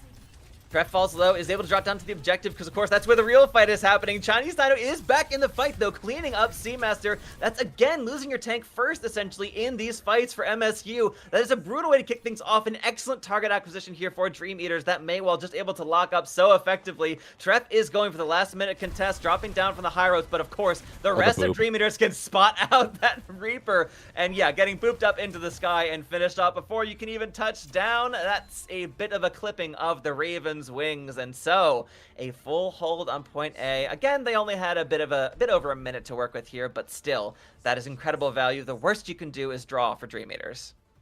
I mean, a draw would be the worst case, but with 3 minutes, 2.5 minutes on the clock, I don't think that's coming. I do think that Dream Eaters just kind of have the better comp come together. This is more a comp they're used to playing in their wheelhouse with Kuayu on the Mei, who again just continues to get kind of value and provide a bit more stability versus the damage output. Because MSU are getting a lot, but the problem is that comp is slow. It needs to get the Zarya up to a high charge, and it can't move as fast when you have a minute to play. So I don't expect to see. Oh, okay, Turf is going to go ahead and match the Mei. We saw this happen last map where they tried to take the mirror. That's kind of the rule is if you can't win on your own, take the mirror and try to win there. But I don't know that. I feel like that's just playing too far into the hands. Please let the Kuayu Junkrat come out, please. I don't ask for much, but that would just be Christmas.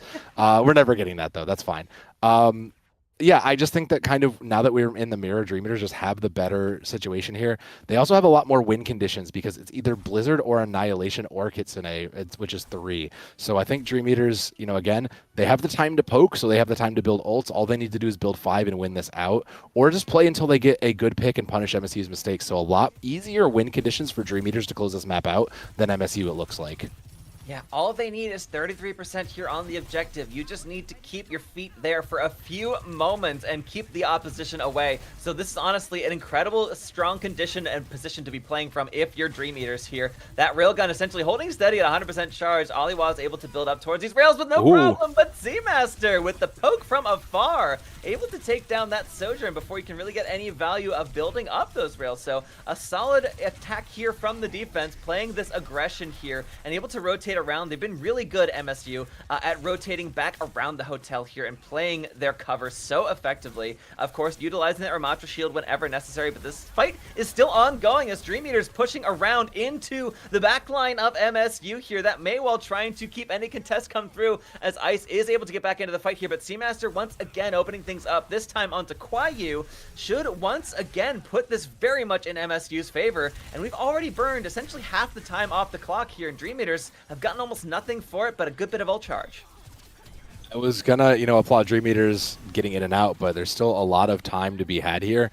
Ultimates are coming online, but MSU are leading the pack in their regards to the ult economy. So I do think Dream Eaters, they're trying to run it through through a hotel and just kind of run it down.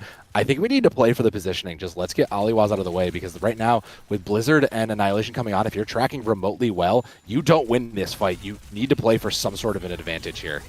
You're absolutely right. So this mirror composition does change the calculus of the aggression here, but that is going to be the rush laid through from both of these Kirikos so far. Iced nearly gets taken down, has to stay alive for a few moments longer here just to be able to lay down that sound barrier. We do not want to see these Lucios fall with ult ready to go. That is going to be an expended sound barrier. Blizzard. Chinese Dino falling down into the Blizzard. A heavy spend from MSU. They burnt everything but the overclock, but it was necessary to hold here. Now 30 seconds, one more push here for Dream Eaters. So this is actually Dream Eater's best chance to do this. They spent a little to get the rest of the way, but they have their own Blizzard and they have their own sound barrier into this with very little response. King Prawn only has overclock and would have to hit some miracle shots here if they're going to stop this. Blizzard on point basically means the first third is done. So MSU have to put this positioning that they've been so good at into the use here.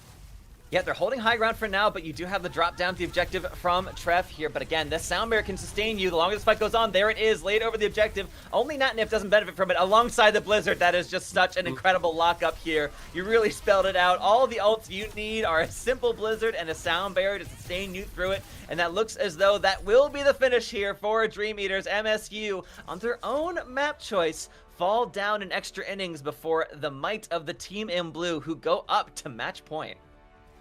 Yeah, I would love to just say that this was lost on ban selection. We didn't get rid of the Mei, and that was half the problem. But that's kind of oversimplifying it for the armchair couch here. I do think a lot of this just came down to the comp that Dream Eaters is running just controls the space a little bit better and is kind of very, very just very well played, very well rehearsed. They understand that they can get value out of the Mei, out of the Blizzard, out of those AoEs. Yeah, we saw it a million years ago as a very dominant comp, but it's still very good today. And with MSU not really able to kind of deal with the Mei and kind of win the frontline battle, you really start to see them struggle. They kind of, they lose their fundamentals. They kind of get thrown off course. They don't take the space like they're supposed to. They don't get the high ground. They don't get the angles. And it kind of puts everything apart. So kudos to Dream Eaters for taking that back on the opponent's pick. That is not an easy thing to do and is a well-deserved victory in overtime. Yeah, absolutely right. I mean, I often say that it is the teams who force their opposition to their composition kind of bring themselves, they're in the driver's seat. They're in control of the comp there. You honestly tend to be more practiced if that's what you're already rolling out with here. So fading into the mirror, I think, was a good choice from MSU. It certainly bought them, 2 fights there at the very end. But once you're able to build up to that slate of ultimates, I mean, it was clear that Dream Eaters just the more practice on this composition. This is what they wanted to run. So you are conceding a good bit of ground by playing into the mirror composition there. So I don't even know if there was a good answer, though, unfortunately, because it was clear that their comp just was not able to hold up against it. So it was their best choice from a suite of less than ideal options, shall we say. I fully agree. I think the Mei ban, if you're going to ban a DPS, might have been the way to go. Yeah, but I think the good thing for MSU is that you do leave that as an option, but we'll have to kind of look at the map choice behind that because it is match point. MSU will get map and burst ban as long as they want that. And like you said, I do kind of think that of all the things that MSU probably has difficulty dealing with, it's probably that Mei at this point. You were probably afraid of the Genji for the longest while, and Kwaijan just said, okay, like, you don't want my Genji. Here's a very other problematic character that you have to deal with in Mei. Let's see if you were ready for this. Did you see this coming? And right now, MSU hasn't quite. So, I mean, I don't know where we're going to go here. My instinct is to say, let's go to a Numbani. Let's go to a high ground map. Let's go to Gibraltar. Let's go to somewhere where we can kind of make this Mei difficult to play and take advantage of that. But it's kind of hard to say. Both of these teams have had unique decisions that have benefited their team in different ways. Like even going to Kings Row, I kind of understand why MSU wanted to go there. They just unfortunately didn't really account for the Mei brawl. Yeah, I mean, MSU took our first map in the series here all those many maps ago there on Oasis, so I do feel like playing that more up-close, very aggressive style was what they wanted to roll out the gate with here, but we've kind of seen that falter a little bit here. I mean, it certainly looked very strong on their offensive circuit royale, but on their defense, it really didn't come up big for them. So if they want to continue playing to their strengths, or at least where they feel most comfortable, I kind of would see a Flashpoint map for them. I mean, that's kind of your best option in terms of you want to play things the same sort of style as Control. You do kind of just have that option where Flashpoint's just like essentially, what if you had Control, but over one map instead? So I think that is if you want to lean into your own strengths more, but if you want to try and throw a curveball, I think a high ground based escort map might be just the thing, but, or rather, we already seen them hybrid. So yeah, that does kind of narrow down our selection here. So it might have to be Flashpoint if you want to make things swing in your favor here. But yeah, I'm a little scared of the Ramatra and the Mei as well here on Flashpoint, so. I will say, I actually didn't hate the initial Zarya Reaper look they showed us. Like, that worked on King's Row. That was a decent look that got them far. It got them a point clear.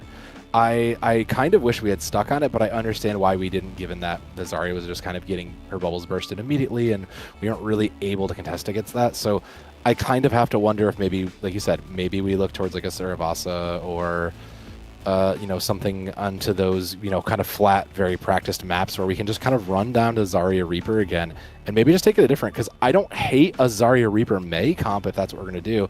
I don't know that the Sojourn's been so impactful that maybe we need to feel we stay on it, but I think a lot of it is also going to come down to the bans, because what happens if MSU gets rid of the Mei? What if Dream Eater just decides, yeah, we're not dealing with Zarya, we're not dealing with Reaper, whatever it will be. So I think that the bans are going to tell us a lot about what's happening once we see the map. Yeah, if we do go into, especially like a Saravasa, but any of our Flashpoints essentially, but Saravasa is the one they tend to choose here. Yeah, it tends to be. I would honestly kind of love to see Dream Eaters ban out a Lucio, because that has been such a staple of the backline there. Honestly, they've both been using it, but we've seen the greatest highs, I think, from Dream Eaters are when they're able to run that Wu Yang backline. Yeah. And if you don't have that Wu Yang up to the same potential for MSU, as we didn't see them run to it on Circuit Royale, and kind of was their best option to do so far in the series, yeah, you can kind of spy that Lucio as one of your most reliable picks.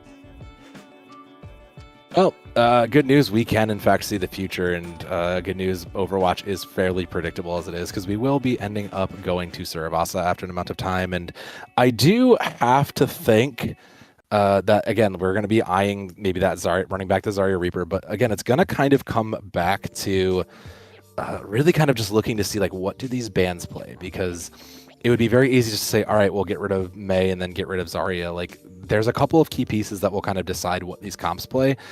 And with Genji and D.Va likely being back on the field, I do think that gives, at least with D.Va being back in the field, I think that gives MSU a bit of an edge. That was their preferred tank, so meaning they're not going to be necessarily handicapped by that.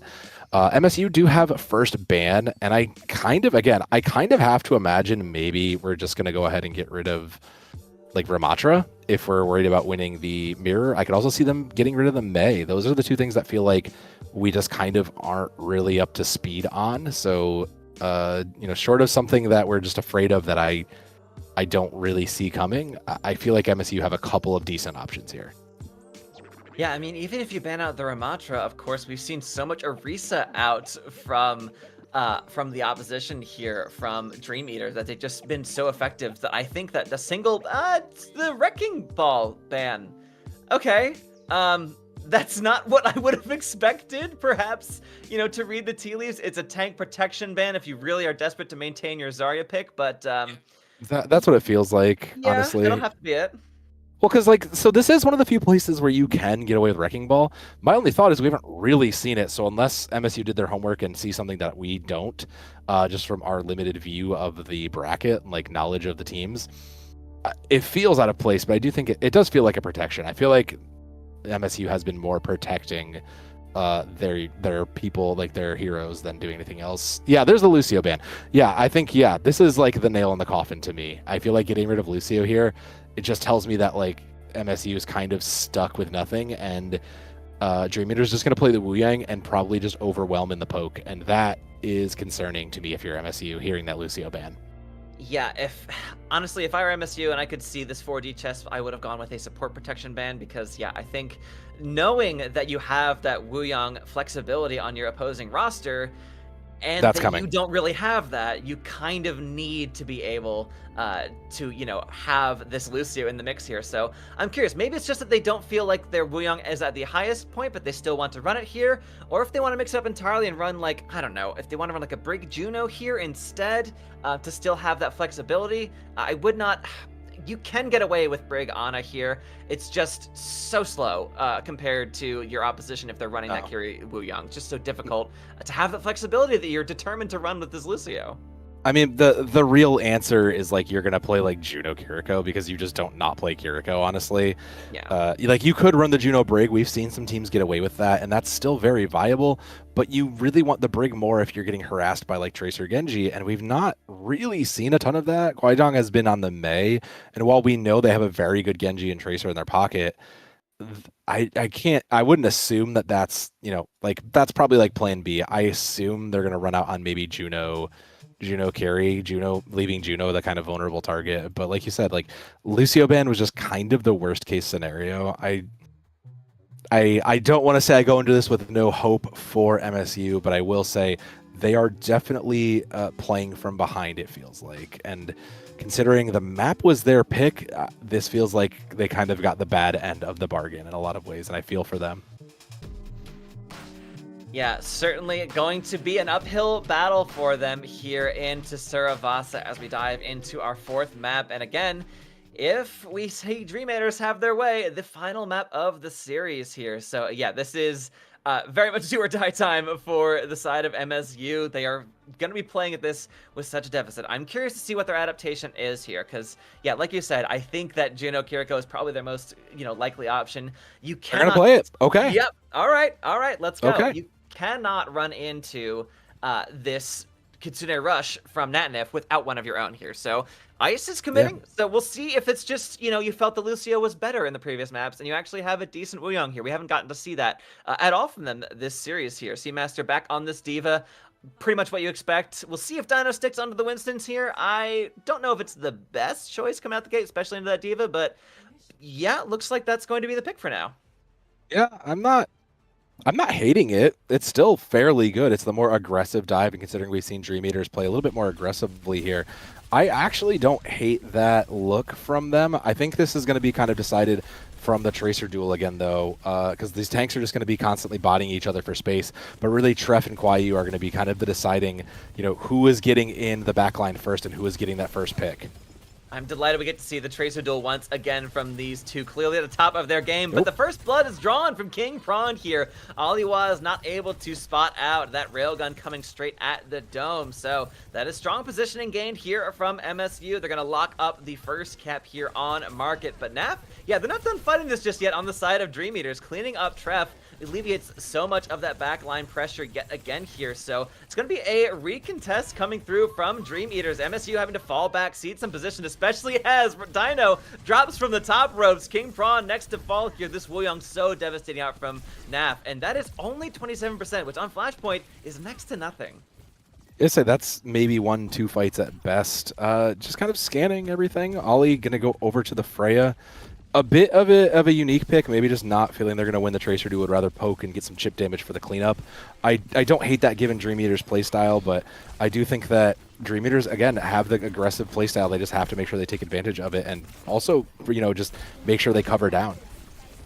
Yeah, Natanef and Yggdrasil. Yggdrasil only slightly ahead here in terms of ult charge, but is the Tidal Blast going to be ready for Ice first here? But losing Treff immediately, I mean, that's one of your best targets here for that Tidal Blast. The Tracer benefits so much from that sustain and, of course, the flexibility of mobility. So, yeah, that's another fight, essentially. You're just waiting for that Tracer to get back in. Crucially, she is pretty quick, but again, King Prawn as well. They're just waiting to start these fights, and they're so aggressive on the side of Dream Eaters here that you cannot afford to cede any ground here on the side of MSU. Yggdrasil dangerously close to falling down, and Kwaiyu with the blast radius of that Pulse Bomb cleans up a second. That's Market done and dusted here for a single Pulse Bomb. I mean, MSU was trying to play it safe, trying to wait until they could get a full 5 for a take, and Dream Eaters just kind of flip the script. They said, no, you're not getting this fight with a full 5. We're not letting you do that. So Dream Eaters, well-deserved aggression, earned them that first point. Over to point 2 now. 4 ultimates up for the side of Dream Eaters, slightly ahead here. An early Tidal Blast from Ice does get one, and I mean, that might be enough to win this fight alone, but with the trade coming through, the later ulti will always going to win this out. Crucially, Natnef has that Kitsune Rush, so that is going to be a chance for MSU if they want to go ahead and launch that Kiriko ultimate here, make themselves some inroads towards the objective. They certainly can with the Primal Rage out from Dino and the Bola shot out from Aliwaz. That is so much damage coming through and so much range control. And you see already, Dino is not letting anyone escape this fight, holding so up close here in these choke points. I mean, that's what won them King's Row, though, and I think that's the right call, is just to make sure they keep the pressure up and don't give MSU the chance to set up like they want to. Kitsunes are up. There's King Prawn with a difference maker here on the overclock, but they're on the back. They're on Tracer duty now, so they're not going to be able to contribute to the fight. Now, in losing your Wuyong, again, that is your main source of healing coming through in this fight, but the rest of the team is still benefiting from this rush laid down on the point, so MSU still making their way towards the objective, doing a solid job here, overclock rolling. They're determined to get this re-flip of the objective here, as we already have over 60% being gained for Dream Eaters, but losing your mech there for Seamaster with also having this rush, yeah, this is incredibly strong defensive position here for Dream Eaters. Honestly, I'm seeing shades of MSU's aggressive defense from Oasis being held by their opposition here as Dream Eaters. They do lose Aliwaz. All right, so that is a solid opening coming through here for MSU. Ice, yep, gets taken down by Napsal. Those water orbs coming sailing through at the opposing Wuyong. And we're already at 99% here on the point for Dream Eaters. Overtime Wick is burning. Is there a touch? Yes, there is. The flip not quite completed. There it is. So Seamaster does, however, pay for that with the cost of your mech. So that is still a difficult position to be in, cleaning up the mini diva as well, but we're not done with this engagement just yet here. That stick of the pulse bomb trap might have just won this whole thing. I mean, fight was kind of done anyways. I mean, the pulse bomb will always come back, so I guess it's just kind of the icing on the cake to make sure you cement it. I don't hate it, but I don't know that it was necessary. You can't stay there, Ice, though. They know you're there. They know where you're at. I mean, both tidal waves are up. There's a primal coming into match. I mean, the difference here is Yggdrasil is a little bit closer to the Kitsune. It has to get sent probably immediately if they want to win this out. Good decision. Yeah, they do just that. Awful decision. Awful decision. I'm so sorry. I lied to you. No one's alive to benefit from it here. Yeah, so I think we can firmly chalk this up. They took your advice, and that was a mistake, I guess. That was, I apologize. Look, I do not play an open. I'm barely freaking plat. Don't listen to me. That was a bad decision. But it does speak to how quickly Dream Eaters are really getting onto them. You can predict that is coming really quickly, and just denying and getting aggressive on their use of the Kitsune Rush was the right call. Dream Eaters now with 5 ultimates up should be able to clean this out. Seamaster over to the Junker Queen is a little bit better. It's a little bit more self-sustaining, a little bit more speed without the Lucio, but I think it's a little unhelpful right now when 4 are dead.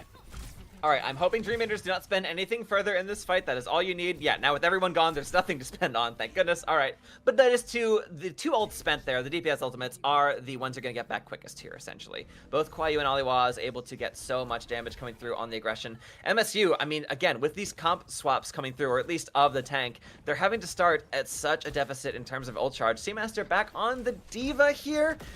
We'll see. I mean, I think the Queen was a good pick, but yeah, they want to stick with it. They're determined. I mean, those last 2 ultimates were kind of the ones that you really have the best bet of, messing with as a Diva. Guys with overclock. Already cleaning up mid-overclock. Oh, no, did not quite get it off, so King Prawn still has that ready to go. But again, that's the case of MSU falling with ultimates ready to go. A really unfortunate lack of value being gained here throughout the series for MSU at this point. So we're already at 60% on the point here for Dream Eaters, and they still have 3 ults left to go.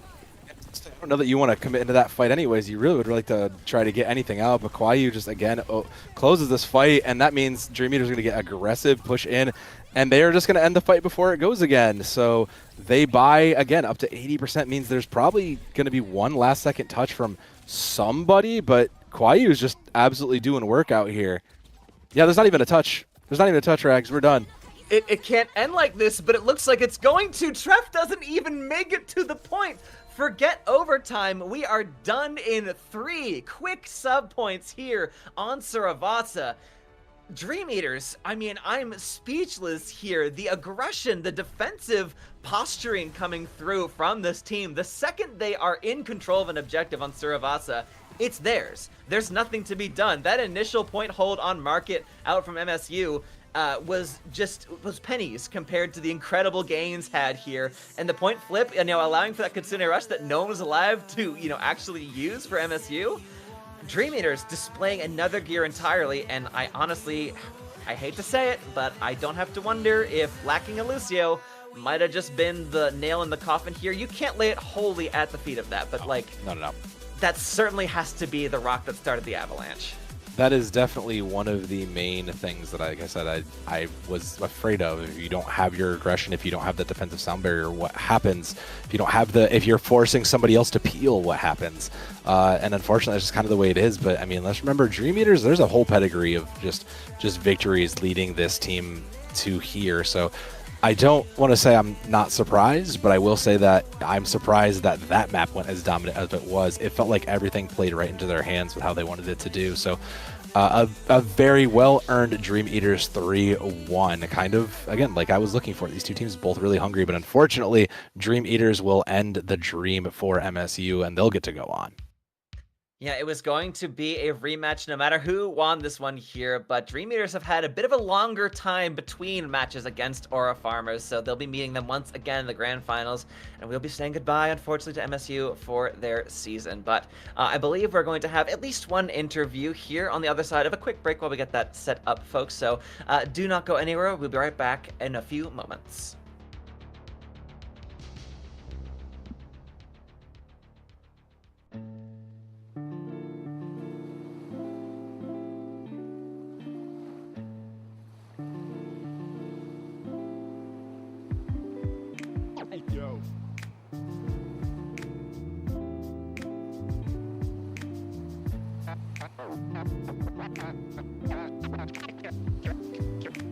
Cash and the ticket is yours. Cash and the ticket is yours.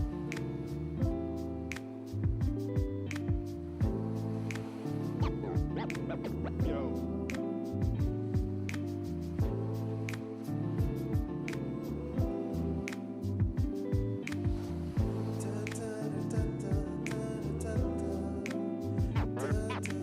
Cash and the ticket is yours.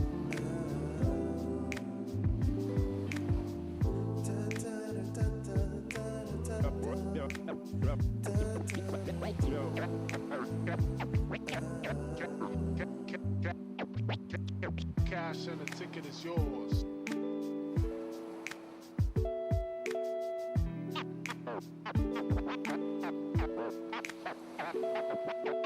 Cash and the ticket is yours.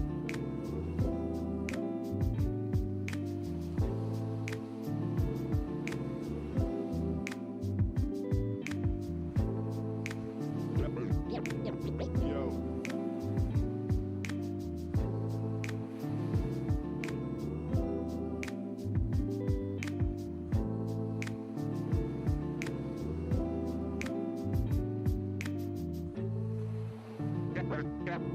Cash and the ticket is yours.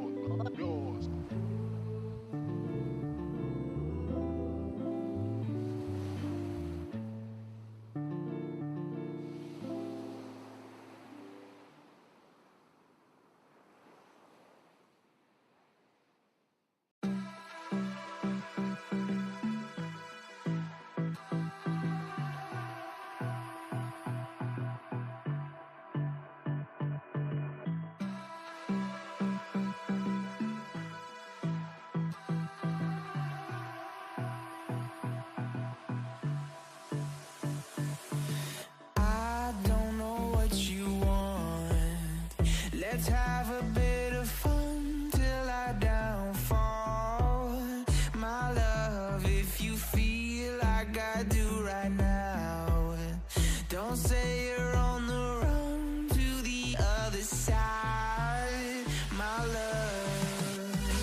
Welcome back, folks. We are here with our victors interview. We've got Kwayu from the side of Dream Eaters here, victorious over MSU, and have booked their ticket to the grand final. So, Kwayu, how are you feeling just after that victory here today?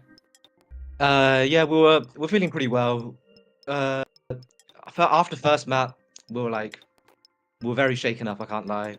Our tank was having some very bad PC issues. He had to restart after second map. But you know, we're going into it thinking that we were the favored team. I feel, and I think we delivered on that a bit. You know, when we did win out the series and everything. But yeah, I'm pretty gassed. We were caught out a lot. It was a lot closer than we thought it would be. I think we played very sloppy until pretty much the final map. Yeah, I was. Died first. Oh, go ahead. Yeah, I would say that was going to be my question: is what happened? Because not to say what happened in a bad way, but game 3, game 4, we were stunned at just how locked in it seemed like you guys were. So, I mean, was it just like you said? Was there just a bit of a shakeup? Did it seem like everything just didn't come together? What happened in game 4 that locked everything in? I think it was a combination of a lot of things. After Kings, we were just we can't let it be that close ever again. We're we're better than these guys. No flame, but we're better than these guys. We deserve the win, and I think we just kind of locked in. We got a really good Lucio ban in. We realized this guy can play. They're running Lucio on circuit. They're probably hard Lucio one trick. So we've got the Lucio ban. They're on Wu Yang, which I don't think they were very comfortable with. And we managed to win it off that. I think that's a very good call from our NAF called to ban Lucio. Yeah. I'd say that was the one thing we were kind of expecting to and looking at over on the desk. But speaking of heroes and their need to play, talk to us a little bit about the Mei, because that was kind of the one thing that we had some question marks. But you showed us all up. That Mei got so much value. Is that just a pocket pick for you? Is that something you kind of fall to a lot, or is that just something that you found worked over time? Well, at the minute I just feel like Mei is also my second best hero. I'm kind of like a 3 trick right Fair now. enough. But yeah, I think Mei's just one of the only maps in the map pool that sorry, Kings are the only map in the map pool that Mei's just kind of good on, and circuit as well. Yeah. It was just a lot of, especially when they walked out on Ram, Ram absolutely destroyed. Mei destroys Ram. Yeah. Especially with the freeze perk, it just kind of messed everything up. And I'm just kind of I did some questionable plays in the Mei, especially on Kings. But yeah, I'm just comfortable on Mei. I think that's the main thing. That's the thing we're most comfortable. If I was more comfortable on Genji, I think Genji probably would have been best there. But Hey, no shame in that. Sometimes you need to play what's comfortable and that feels right. Sometimes that's what it takes to win. All right, and now I have to ask for your next and final match of the season. You're going up against Aura Farmers, who, of course, were the ones who sent both teams today, actually, down to that lower bracket. How do you feel you're going to approach this next grand finals differently than your last time facing up against them? I don't know. Our last meeting with them, we had apart from Push, we had some really close series. I feel I think we were close to getting I was 99.99 for both points of control. I've got the other point, but that one was relatively close. I don't think we're favored walking into it, but we're gonna try show up, try do our best, and if we fail, we fail. I think we got some money now, so I think that's what we're happy about. We're guaranteed. No doubt. All right. Well, anyone you want to thank or shout out before we let you go? I'd like to shout out the Boo Boos. I love the Boo Boos. I'd like to shout out my coach Maro, currently in the hospital right now. He was shouting at us in between maps in team chat, just pinging us. I love that man, and I would like to shout out everybody else on Dream Eaters, obviously, but also I'd like to shout out XYBA for being our sponsors and everything, making this all possible. Love those guys. Don't we all? Bring them on. Get them. They're really good. But thank you, Kwayu. Cheers. All right, of course, wishing Kwayu good luck with the rest of the season, which again is just that one more match to come against Aura Farmer. But folks, we're not done interviewing just yet. from MSU, we have Yggdrasil here joining us. Yggdrasil, welcome to the stream. Sorry about that loss there. Hi. All right, just a few questions for you here. So, you guys started off so strong on Oasis. What really was the thing that allowed you to take that victory in such a tempo fashion against and start the series off so strong against Dream Eaters? Well, it was obviously the Wuyang being banned, which helped us a lot because they were doing quite a lot on the Wuyang. But also, well, they did play Lucio later, and we still lost that map. It was mostly because, well, first of all, we had a proper composition, like team comp, because, for example, the whole King's Row we were playing just Zorya into Ramatra, which is just being counterpicked by our own will. Yeah. Which is not great. We just played in our counterpick and we thought it would be great, but it wasn't. And it also was kind of the individual performance mostly, actually, because you can see, for example, our Tracer and Lucio winning the duels on on off angles, on flanks. You can see just our Diva flying into their Sojant, etc. It was just individually better played, because later we were just worse, obviously. Just worse shooting, worse positioning, worse everything. I think a lot of that... Go ahead, finish up. Sorry. Well, it's mostly about other maps, but later we just stopped communicating that well. Usually our strongest part of our team is that we are really, really well organized. We follow the comms, we are on the same page, and etc. And today we were just not following each other. For example, well, you could have seen many, for example, blossoms on King's Row, which definitely looked like they were not planned, they were just somewhere they were not supposed to be. And the same was for example, for one graph when we tried to kite Kitsune and etc. It was just all over the place. It was just always we were doing what we weren't supposed to do. I, as an in-game leader, was telling them to do one thing, they were doing another thing, and it was just A, communication, B, individual performance. I mean, so that happens I would a say lot. the loss is well deserved. Honestly, we do realize we played very poorly. Hey, that introspection's big, especially for the growth of a team. But I mean, you mentioned about the little bit of miscommunications and the kind of mistimings and things of it all. But I wanna scope out a little bit, because I feel like some other parts kind of maybe contributed to that. It feels like, talk to me about the ban phases, because it kind of felt like, at least in from the desk, as we kind of watched these bans come out, it felt like you were, it kind of felt like the communication was still off. Things like we were maybe afraid of things that never showed up. Were the bans kind of calculated based on, things you had reviewed, or were they just kind of what you were worst afraid of? Oh, you mean the ball ban mostly? The ball and the Freya. The Freya, they showed us the Freya on circuit, and she was just demolishing our DPS. Those bolts were hitting so hard, it was just horrible. And we were planning to play Zorya with Reaper, and obviously we did not want to have to play into Freya. So we did see Freya in the previous map, and after that we saw oh no, we don't want to play Zorya into this. The ball, I just know for a fact that they play ball quite a lot. I've watched their games. I know that they are when they play dive they play ball, and when the ball is banned they play Winston. So basically, we were discussing quite a lot what to do. We were thinking about going to New Chunk City and forcing Brawl again, or going Suravasa and forcing Dive. So we knew for a fact that Ball would come out. So that's it was just a preparation part. We were afraid of something that could have happened.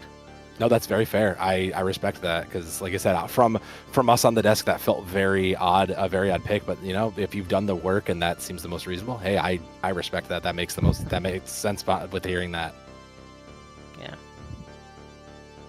Yeah. So looking forward for you guys here, of course, season CGL is over. But what are you looking for, whether next season or if you've got some other games coming up, perhaps in the other circuits you guys are in right now? I mean, as we are a Russian team, we are not allowed to play in the Faceit League, so there isn't much. There aren't many tournaments where we can play. So basically, CGL is the main one, and I believe we will be playing in the next season. We just should be a little bit more prepared because, for example, like for the past month, I believe, or something, we haven't scrimmed once, I think, with teams of our level, and I think it was what we saw today. So we just the miscommunication, the misperformance, the underperformance, just everything. So we just need to play scrims more, obviously, and well, yeah, we will be looking forward to the next CGL season.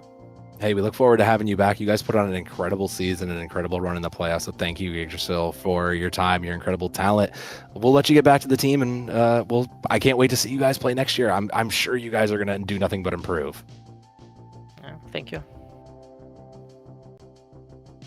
Well, Rags, I mean, that was a close game. Like, we heard it from both sides. I mean, neither team really felt confident going into it, and I think they were both right too. These are both very, very strong teams that maybe had things gone a little bit differently. You know, if MSU had been able to practice a little bit more, maybe get some more scrim time in, and if Dream Eaters had maybe felt a little bit more confident in their play and maybe kind of, you know, just had things go a little bit better, we could have seen and things go differently. But overall, this was a phenomenal game for both teams. Yeah, had just like a couple fights on Circuit Royale or King's Row swung the way of MSU, we could easily be looking at a 5-map series here. I mean, I think Sorvasa kind of out of the question as to how that was going to go, but going to 5 could easily have swung this either way. So yes, 3-1 is still close, but I think it's an even closer series than even this indicates here. So full credit to both teams, but of course, I cannot wait to see Dream Eaters face off once again against Aura Farmer, who've kind of been the unseeded champions of this division here. And honestly, Grand Finals should be such a fantastic matchup. Yeah, that is sure to be some incredible stuff, but there's plenty of incredible action literally all weekend. We have games from EU and NA, so make sure you are following, make sure you are watching, because there are plenty of stuff. There's 2 tonight even. You'll see me back later for that, maybe in a different capacity, but you know, there are plenty of playoff games still happening, so come back, watch CGL 1, watch CGL 2, and you know, we've got plenty of incredible action from NA, EU, and South America. There's South America finals coming up as well, so keep your eye out for all those incredible games. Yeah, thank you so much for joining us here for this afternoon or evening, wherever you are, folks. And don't forget, there's plenty more CGL coming later on today. Until then, this is Soav and Rags signing off. Have a great rest of your day. We'll just see you a little bit later.